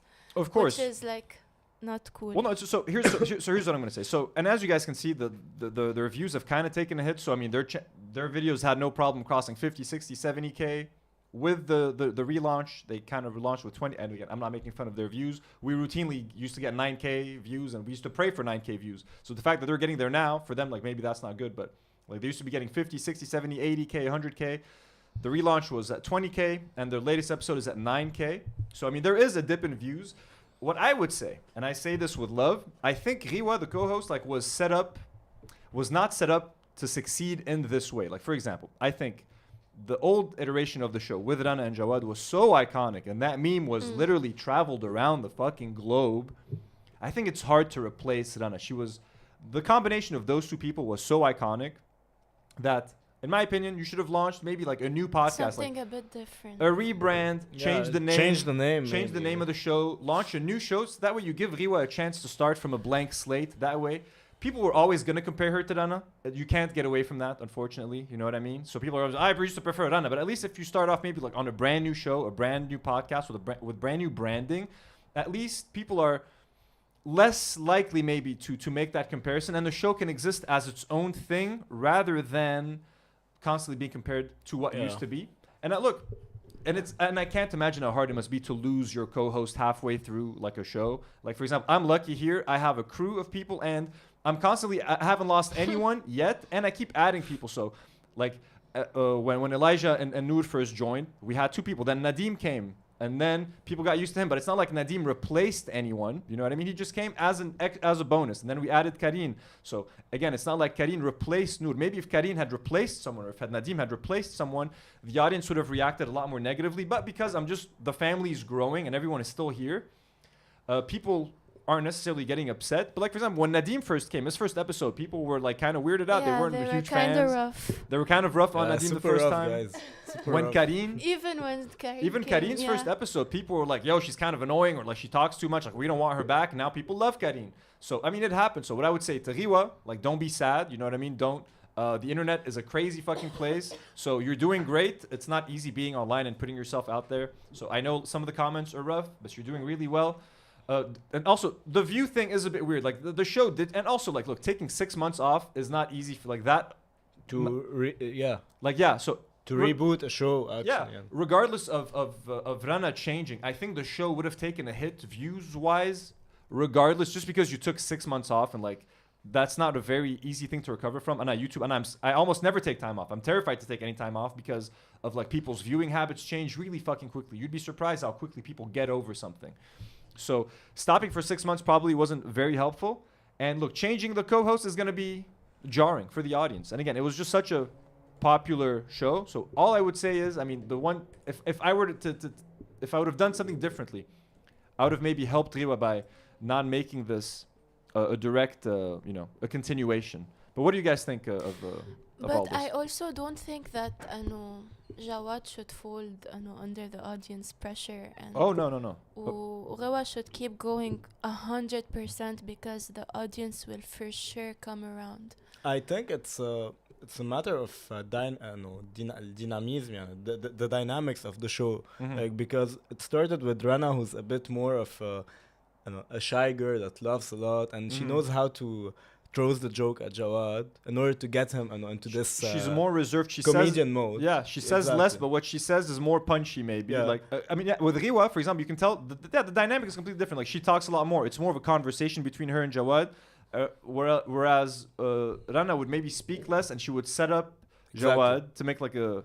But I think now, the audience will eventually get used to this new dynamic. They will.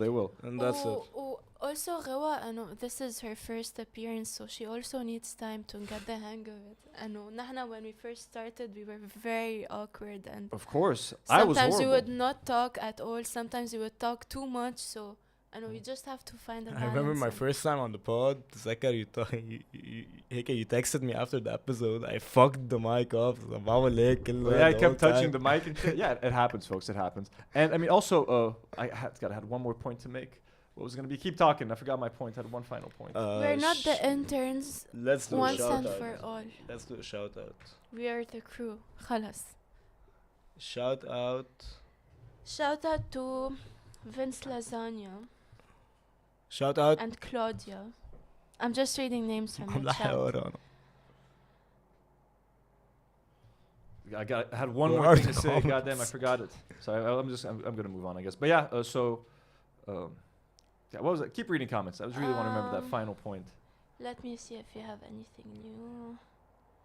No. RHR_SVY sent He 10 left. sent 10 Canadian dollars. Thank you so much. Says here from Calgary, Alberta. We love you so much. I don't know if I said that right. I'm going to get some food from a Lebanese restaurant. What toppings are good and bad on a shawarma? Thank you. If you're getting chicken, I wouldn't get fries. That's useless.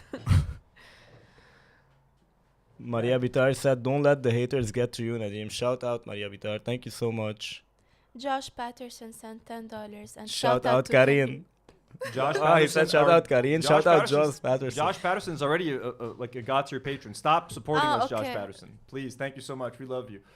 Look, I can't remember. I was going to make one final point. I can't remember what it is, but keep going. The views will come back, hopefully. Yeah, I had a good point to make. Sorry, Nadim, when you added that last thing that you said, I just completely lost it. So even Nadim has been here for 3 years, he still messes up sometimes, and you know what I mean? I'm going to fire you. Get out of here, Nadim. Get out of here. I'm leaving, guys. That's my last time on the pod, by the way. I'm traveling to France. Not forever. For like a few weeks. Elliot بعمل like هيك buzz. No, it's cool. I don't think no one knows you, man. No one's gonna Yeah. They're not gonna care enough if you leave. No offense. Guys, if I leave the podcast, let me know in the comments. حتزعل أو لا. Anthony definitely not. But anyways, we're gonna move on to the next topic, folks. Yeah, let us know what you guys think about. I can't pet the cats. Nadim is allergic to cats. And now there's 2 cats. 2 cats. But I hate forgetting what I want to say, bro, because I feel like it's not complete now. Like what did I want to say? I just can't remember it. It was a good point too. So sorry if it seems incomplete. Would you like to say something? There's a very cursed video that came out on MTV News. It's a news channel. This is the most random episode, by the way. I feel like this is It's super It's cool. maybe too Lebanese centric. No. Let us know in the comments, folks. Are you guys enjoying this or? Keep going. I feel like it's super way too cool. random. I'm starting to stress out. And it's live. I'm stressing out live, folks. You're seeing this all live now. So MTV Lebanon shared this video with this caption. A hug is a silent way of saying you matter to me. This Valentine's Day, wrap your loved ones in warmth and let love speak through every embrace. Now you'd think, what kind of video are they going to attach to this? Well, this cursed piece of shit.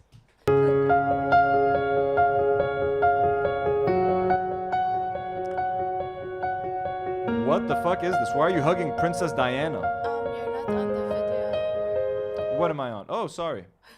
Let's do it again. desktop react. Here we go, folks. We're gonna restart this beautiful thing right here for you guys to get to see. Hugging Princess Diana. Celine Dion, look at that. She's all healed from her vocal cord thing. God bless you, Celine. Donald Trump himself, folks. Make America great The again. man himself. Oh, no hug this time, though. No hug, good. I don't know what the fuck that is. Hey. I don't know either of these two people. I feel like, is this copyrighted music? I feel like this might be copyrighted music, folks. Too late. Fuck. If this video gets taken down, folks, it's because of this copyrighted music. I'm starting to not recognize these people anymore. I really want to say a joke, but I can't say it live. Keanu Reeves. Oh my God. Yeah, don't say it. This is crazy. Subscribe to our Patreons. Keanu Reeves. Oh my God, bro. What was the point of this? And did each person choose? She tries to hug Trump again. She does hug Trump. Keanu Reeves was born in Beirut, by the way, so we do claim him as our own. Adele. Oh my God, Adele. We love Adele. Bro, AI is getting freakish. I fucking hate. I hate AI so much, folks. I cannot describe how much I hate AI. What's up with these looks, Adele? So fun little cursed video for you guys to think about and to take home with you.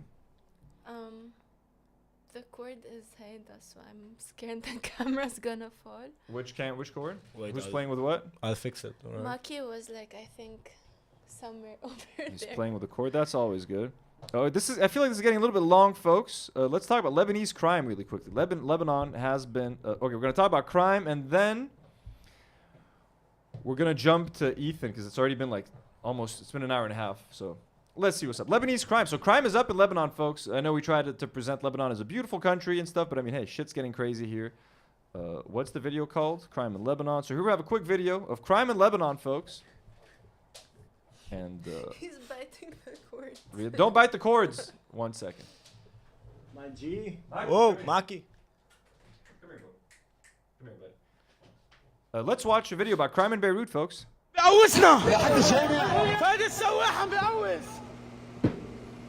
Unusual crimes in Lebanon since the start of the year.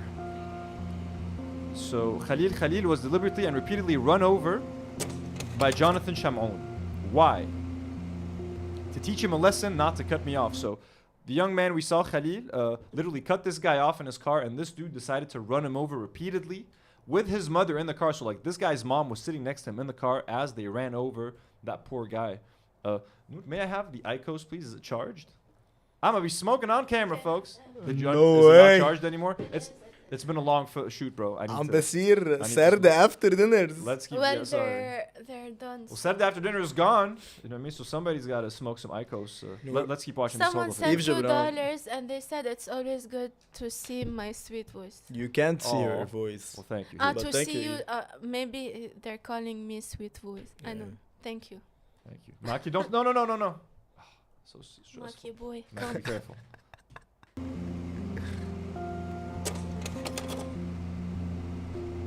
Barber MK killed victim MM inside of a barber shop. Why? He provoked me with personal issues, so I shot him. So this dude just shot a guy in a barber shop. On January 1st, photographer Hussein Bazi was killed and 2 others were injured in an armed altercation over a financial dispute. بدنا نميز دائما بين الجريمة الأمنية، يعني الجريمة اللي فيها تخطيط، والجريمة اللي فيها أكثر من فعل جرمي مترابط بين بعض والبعض لإحداث خلل أمني معين، والجريمة الجنائية العادية لأسباب جرمية أو لأسباب شخصية أو لأسباب عصبية. Thefts have turned into murders in several cases. Ali Haon killed George Rukos. George Rukos. Yeah, he killed George Rukos. Ali Haon killed George Rukos, a car showroom owner, to steal a Mercedes G-Class. For a G-Class is crazy. Yeah, for killing someone for a G-Class. Archie Mandrite Ananya Kujanyan was murdered after his home was robbed. No suspects have been arrested. Thieves killed, oh my god, a dog named Kobe after it reacted to an attempted robbery. One person was injured in an armed robbery in Fassour. The perpetrator escaped. Murders also occurred due to revenge or for unknown motives.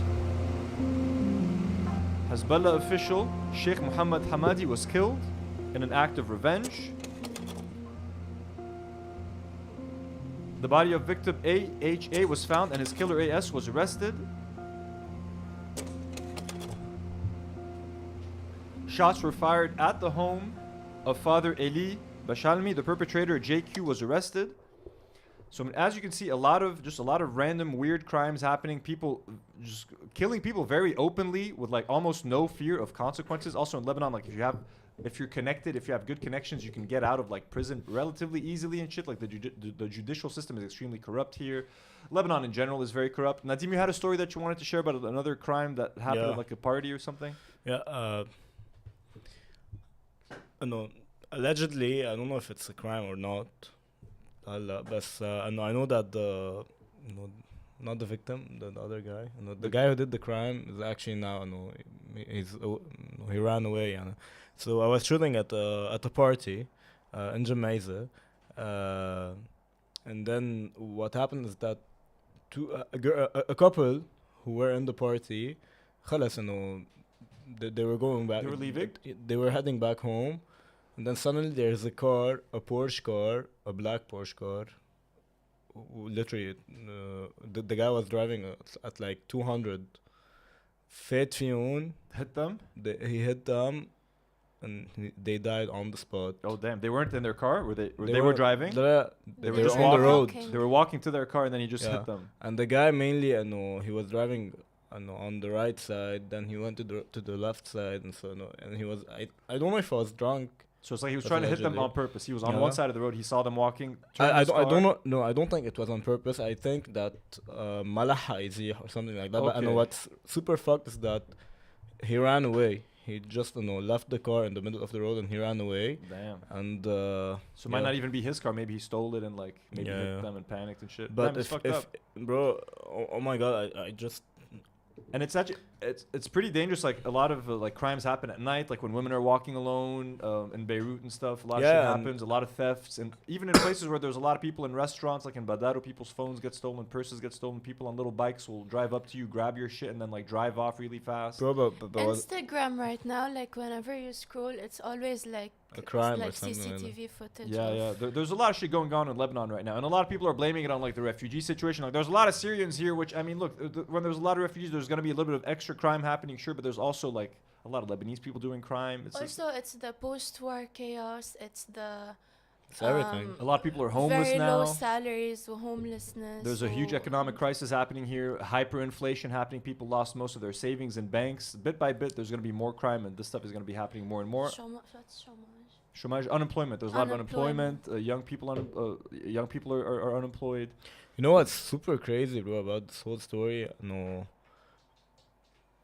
In Heke, I was watching, and I deleted everything from the party. I couldn't, It was kind of fucked up, yeah? Yeah, so, what's fucked is that, I could have literally, took a picture of the couple.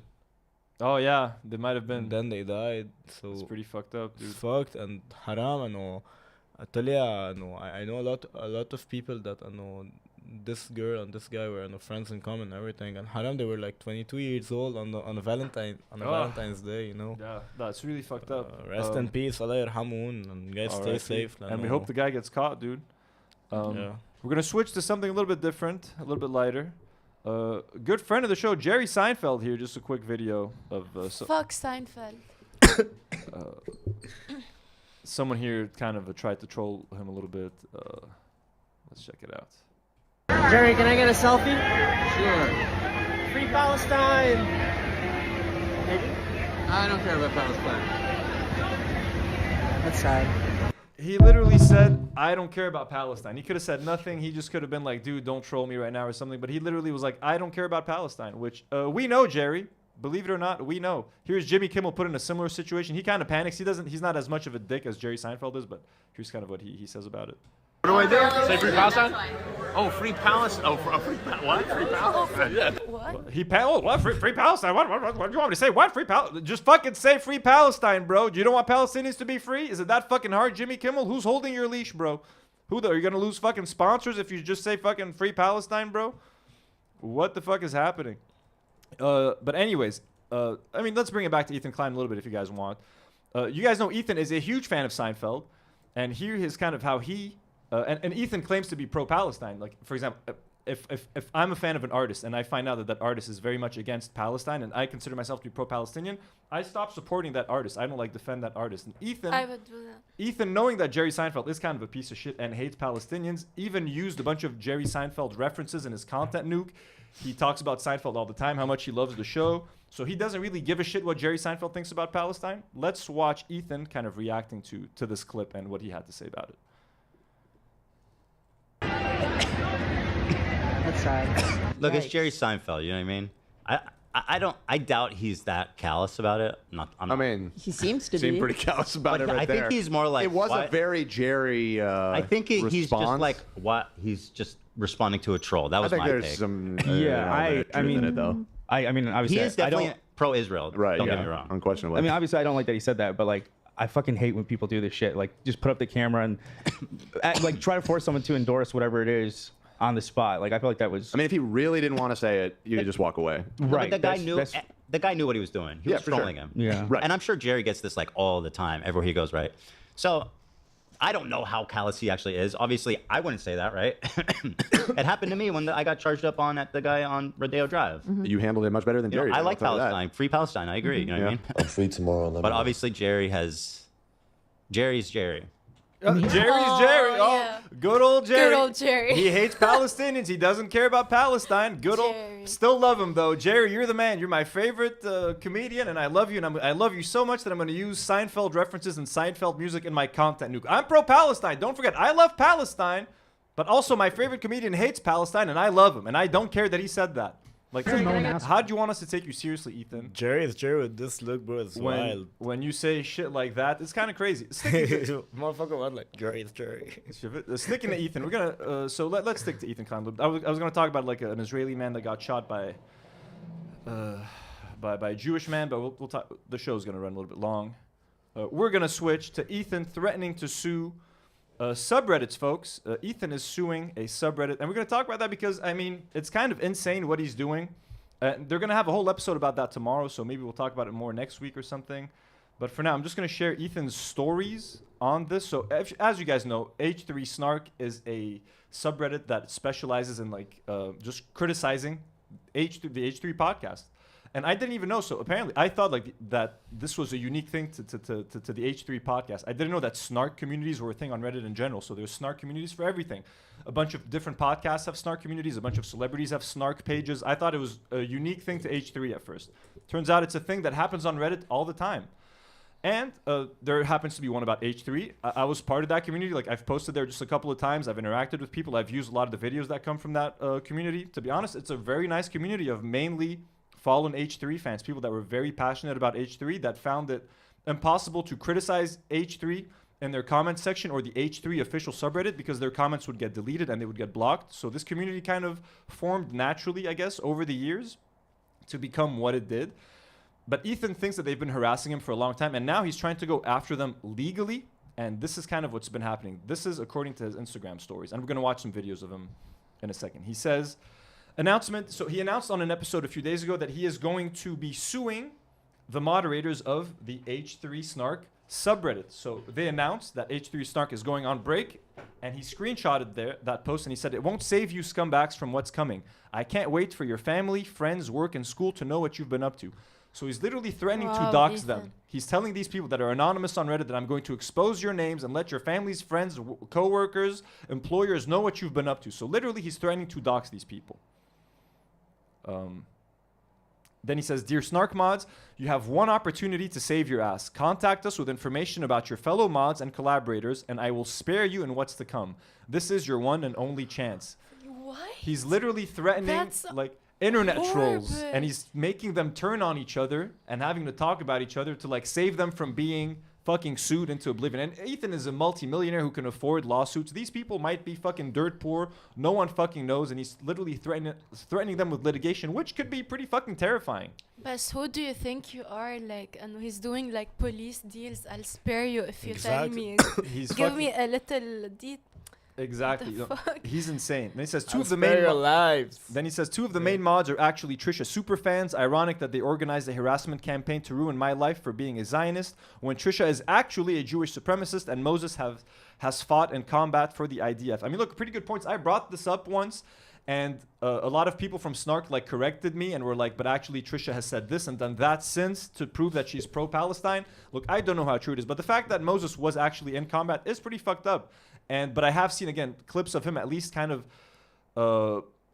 talking about how that's kind of fucked up and how he's on the side of the Palestinians. But again, I don't know too much about it, but it is a fair criticism. Of course, all Zionists should be called out.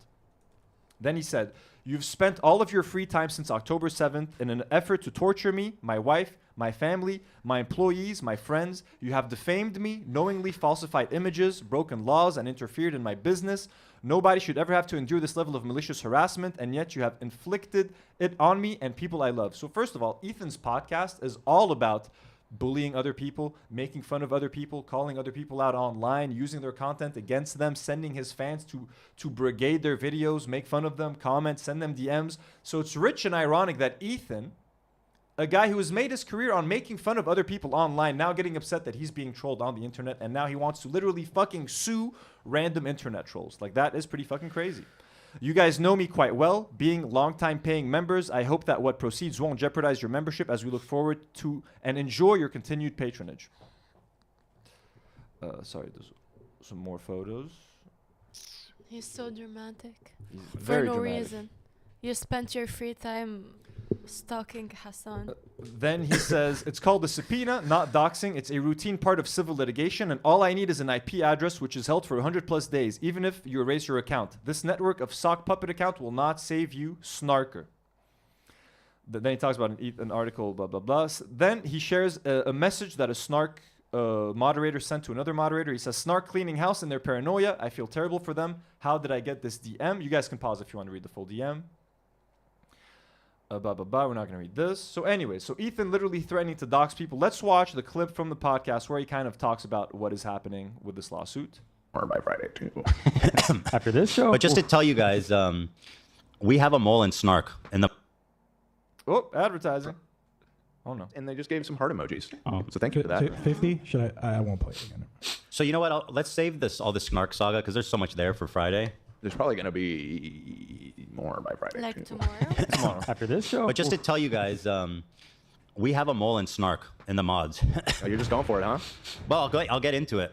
But yeah, these guys are fucked. They panicked. They closed their subreddit. And I heard from our moles that They closed the subreddit? they're all pointing the fingers at each other. They're blocking each other. They're trying to erase everything. It's paused for now, yeah. It's pure pandemonium in the Snark ring. What a surprise Thick that as they thieves. are turning It's on just, each other. You know, and of course they flip, they snitch. And like the reason that they flip and snitch is like dumb shit too. Like, oh, they did something that annoyed me, so now I'm going to destroy all of them. Tales from the Reddit. I don't want to give away too much info because I don't want to identify the mole, since they are under the agreement of they have amnesty. Amnesty. And again, if any other amnesty, Ethan is offering them amnesty for information, like he's a fucking like UN or something. mods want to accept amnesty, our DMs are open. To anyone else who is not under amnesty, I will be pursuing all legal recourse. Oh yeah, I keep seeing people speculate if it's like one of us on the crew that was the mole. No, someone flipped. No. It's It's He's way so fucking proud. I mean, that's it's way better than that. That is a funny idea if one of us was. That would take a lot of commitment. That was like- These people work full time. Yeah. Flipped. Who's got the time? Yeah. Yeah, they have a Discord where, for example, they're discussing, I touched on, so there was this infamous fake Ramadan post. One of the mods made it, and all of the mods knew about it. Does that blow your fucking mind or what? It's going to blow a judge's mind. So he's claiming that like some of the moderators were fabricating posts like from scratch. Like one of them said that like I posted Ramadan Kareem in the H3 subreddit and they deleted it for some reason. So apparently that was fake, and Ethan is saying that like that's defamatory. Yeah. We've got logs from their Discord. We've got logs from their mod mail. And we have enough information to Well, here's the thing, guys. I want to say too, there's been a kind of like a framing here that you're going after like all of the people talking shit about you on the internet or all of the people on the Snark. No, the ringleaders. They're the ones that need to be This worked. guy Right? needs I mean, to the stop people who kissing literally ass. moderate it and literally knowingly falsified defamatory. So here, what they say is kind of fucked up. Dan tries to be like, you're not going after everyone who posted on Snark, just after the moderators. But going after the moderators is essentially trying to scare everyone else who posts on Snark to never post on Snark again, because it's like you could get sued one day. So yeah, Ethan isn't going to sue the 35,000 members of the Snark subreddit, but by suing the moderators, you're sending a very strong message that like, if any of you fucking think, posting on the if you guys subreddit. fucking post something on there, I'm going to fucking come after you. So he's using these four as like a fucking, he wants to make an example out of them to discourage anyone else from calling him out on Reddit.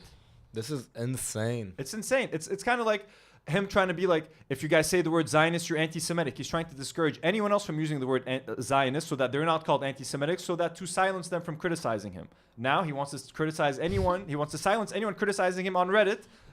So that's fucking insane. Let's keep watching a little bit because he takes so much glee in what he's doing. He's very happy about it. Information and then knowingly erased your account when you got busted to try to cover your tracks. Yep, I know who did it, and I know you all knew about it. Uh-oh. And listen, guys, at this point, you're totally fucked. Here's the thing. There's a subpoena that's going to come. You can't erase your data. Even if you didn't log in, we're going to get your IP address. We're going to find out your information. We have forensic digital investigators. It's all part of a lawsuit that's going to drop in about 3 weeks that you guys are going to fucking love. I cannot wait. I am so excited. I am giddy to share this with you guys. But yeah, it's forthcoming.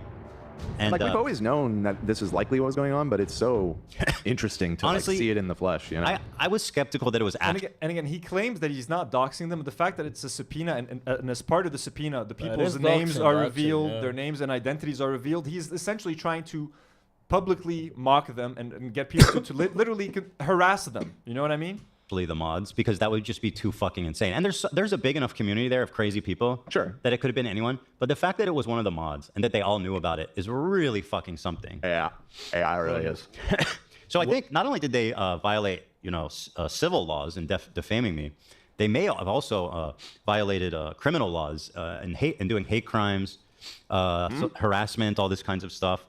So you should be scared if you are one of the people that participate in this, because I will be pursuing civil damages and criminal damages anytime applicable. I will spend and go to any limit to legally and within the he wanted to say to annihilate you, but he's fixing it up a little bit, Shway. Scope of the law is allowed annihilate you for any cost, because you people are evil.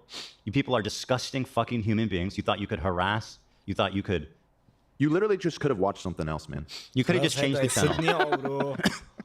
What's sad is that the crew on yesterday's episode, they tried to do an intervention for Ethan, and I was gonna say like they for like 2 hours they tried to not let him talk about subreddit, Hassan, or anything. They ordered him like his favorite food. They got him like one of his friends who's a Trump voter. We'll get into that another time. They get him one of his friends to like hang out and talk. They were trying to like, hey, let's not talk about any of this, please.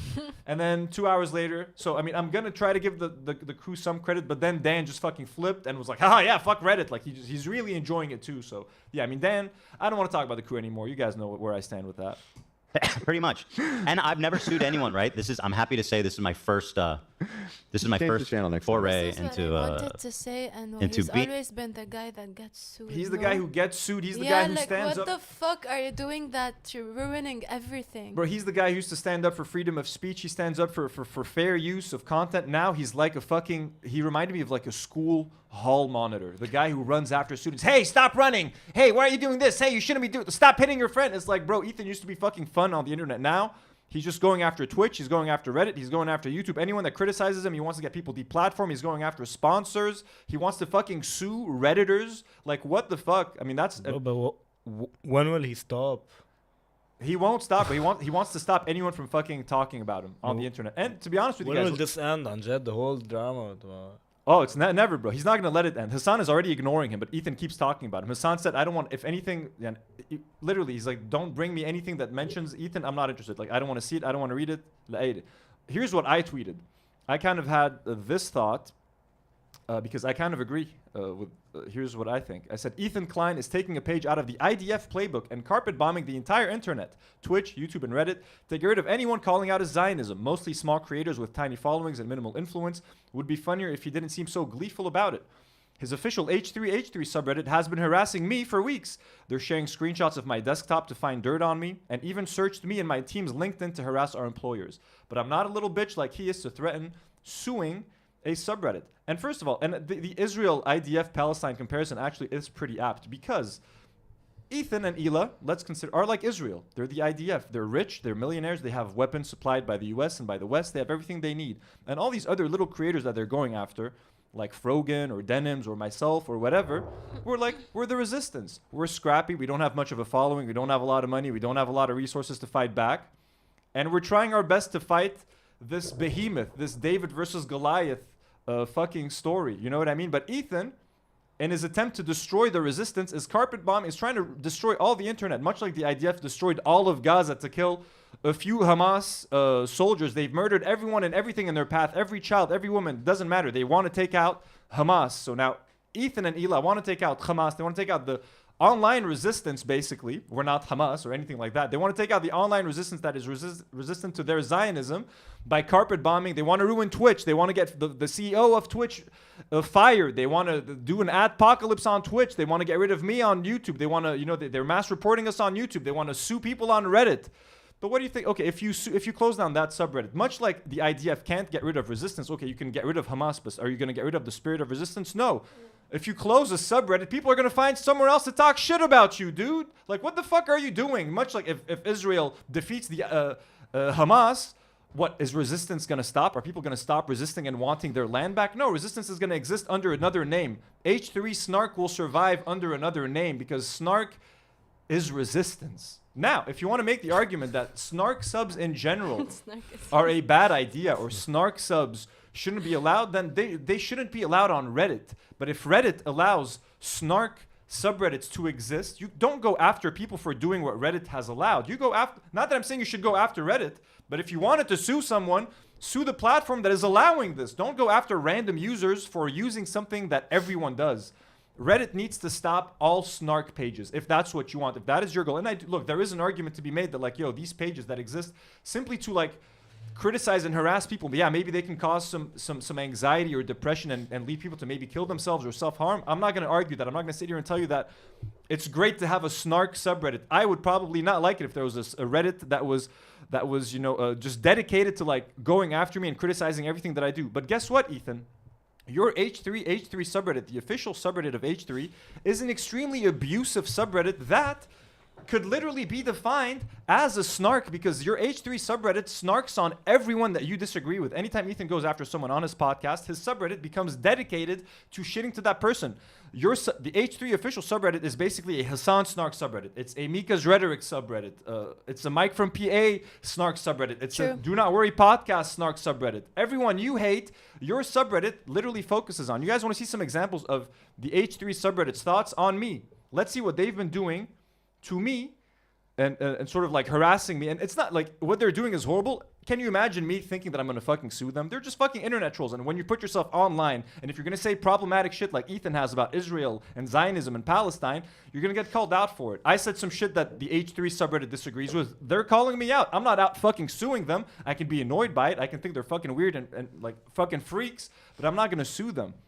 So when my cat died last week, I put out a tweet, and I saw the video of Ethan being like, asking people to mass report me. I shared that video being like, my cat just passed away and now I have to deal with this. Cool. This is what the H3 official subreddit, which Ethan is okay with, this is what they had to say. And my nickname is Millhouse. So they're saying Millhouse is cynically attempting to avoid criticism. They're thinking I'm using my cat as like a shield from criticism. Let's read some of the posts on the H3 official subreddit that is, sanctioned by Ethan Klein. Babe, wake up. Knew I'm at the hospital. Can this wait? Has dropped. Because once Ethan was making fun of a guy called Jake Doolittle, and he was like, hey, I'm actively in the hospital right now. Please leave me alone. So they're all comparing me to Jake Doolittle. So this person says, I have to be honest, this guy is somehow even more cringe and irrelevant than Jake Doolittle. I didn't even know that was possible. blah blah blah. It's so cringe and hilarious that they always have something terrible they are dealing with once they start getting negative attention. If your cat was sick, maybe you shouldn't have been saying bigoted shit online. Dickhead. What the fuck? You forgot the operative word actively. Blah blah blah. Holy excuses. Now this guy says, now I gotta deal with this. You mean deal with what you said and broadcasted online? Is he really asking for compassion? Bro, we just watched you delighting in people screaming and scared for their lives. Blah blah blah. For example, I'm just gonna scroll down a little bit more. They're gonna be awful, just like him. I don't know why He we're forgot reading actively. this. I love that Let's you not censored read this, his bro. name. I'm really trying to see more stuff. Hey, can this wait? My cat is actively dead. Like they're كس امك بقايره طهر تمك قبل ما تحكي عن بسينتها يا اخو الشرموطه كس اخ شكلك وكل واحد بهالاتش 3 سبرت الزبر بقايره. They're fucking talking about my cat, bro, my fucking boy, as if I'm literally someone said that I'm using him as a human shield. They called me as using like a cat shield for كس criticism. امهم بقايره على السبريدت الاير. This guy said Ethan basically killed his cat.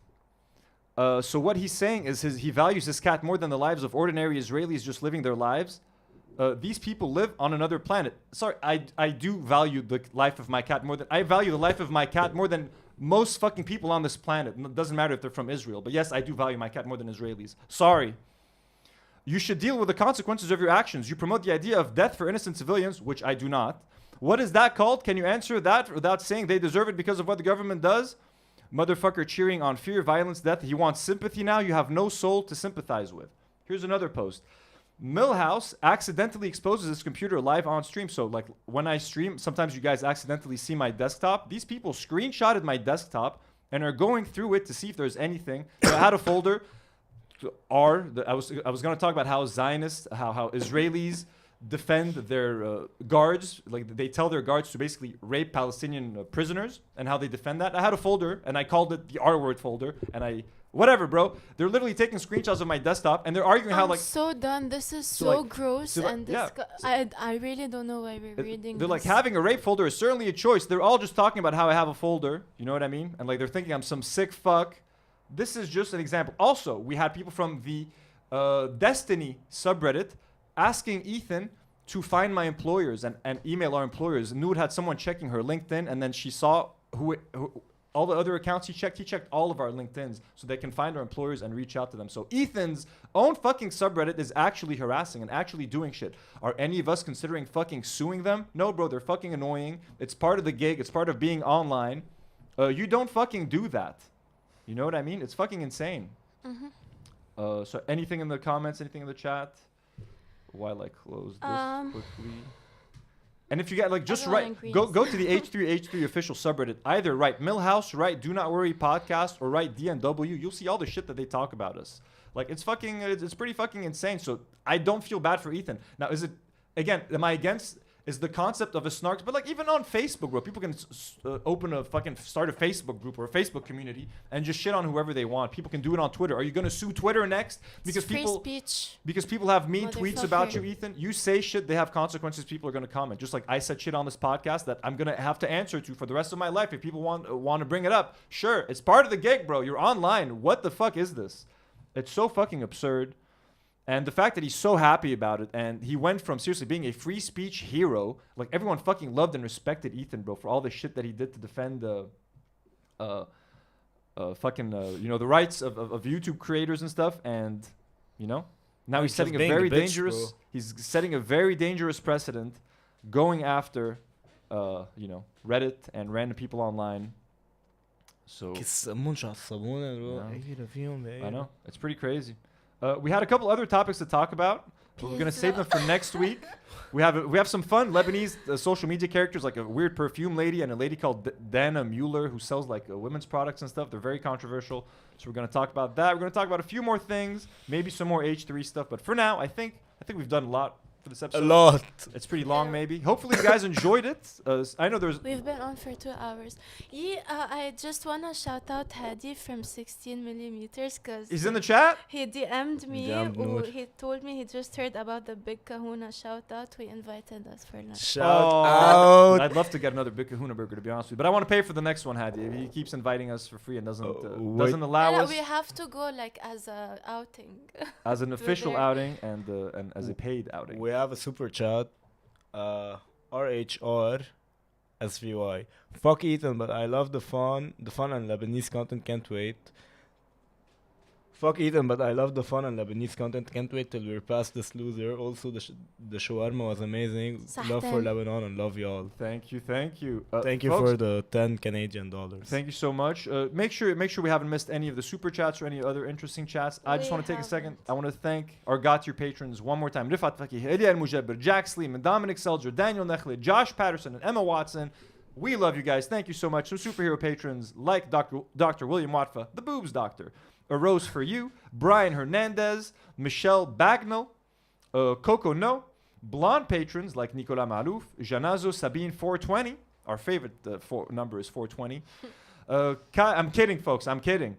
Paris Ray, Richard Fairbanks, and Coco. We hate smoking. We hate all sorts of smoking. Abductee patrons like Adam Khazan, Abdo, Lou, and some lovely YouTube members like Nala Magnolia, Envy, Lizzie Rosa, our favorite patron, and the Clips channel, everything. Lizzie, we love you. And he composed our outro music. Gabrielle, if you guys would like to support us on Patreon, a small independent YouTube channel, consider supporting us. Where's that graphic? Here we go. Here's our link, patreon.com/donotworrypodcast. Find a tier that's right for you. I'm going to be working on an exclusive live stream for patrons and members. If you're a member, just keep an eye on the posts or community tab. I'm going to be posting a post with an unlisted link. That way the patrons can watch it too. If I make it only members exclusive, the patrons can't watch it. So look for an unlisted link, and it's going to be a live stream for everyone to join in. It's going to be fun, and I'm going to announce it like a couple of days early so that you guys can have time to plan around it. Sorry for being away. It's just Leopold and all of that. H3, I'm not hiding from you, motherfuckers. I ain't fucking scared of you or your dumbass fucking H3 subreddit. And unlike Ethan Klein, I'm not a fucking pussy bitch who's gonna fucking sue a fucking subreddit. Okay, I can accept criticism. I can live with a fucking criticism. Dumbass motherfuckers. Yeah.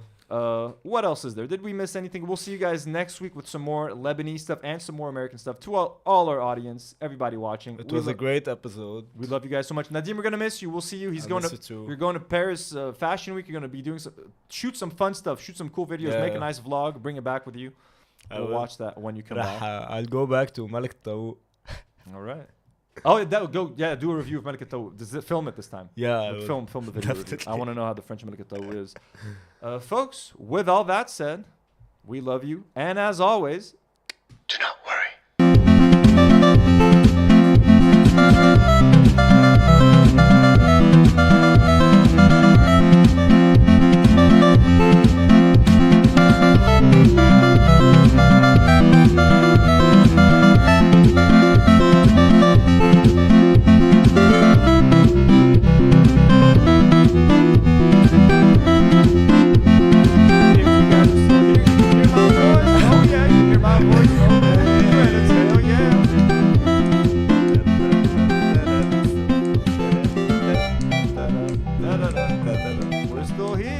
Not worry after hours. 3, 2, 1. Bye, guys. Goodbye. I love you all.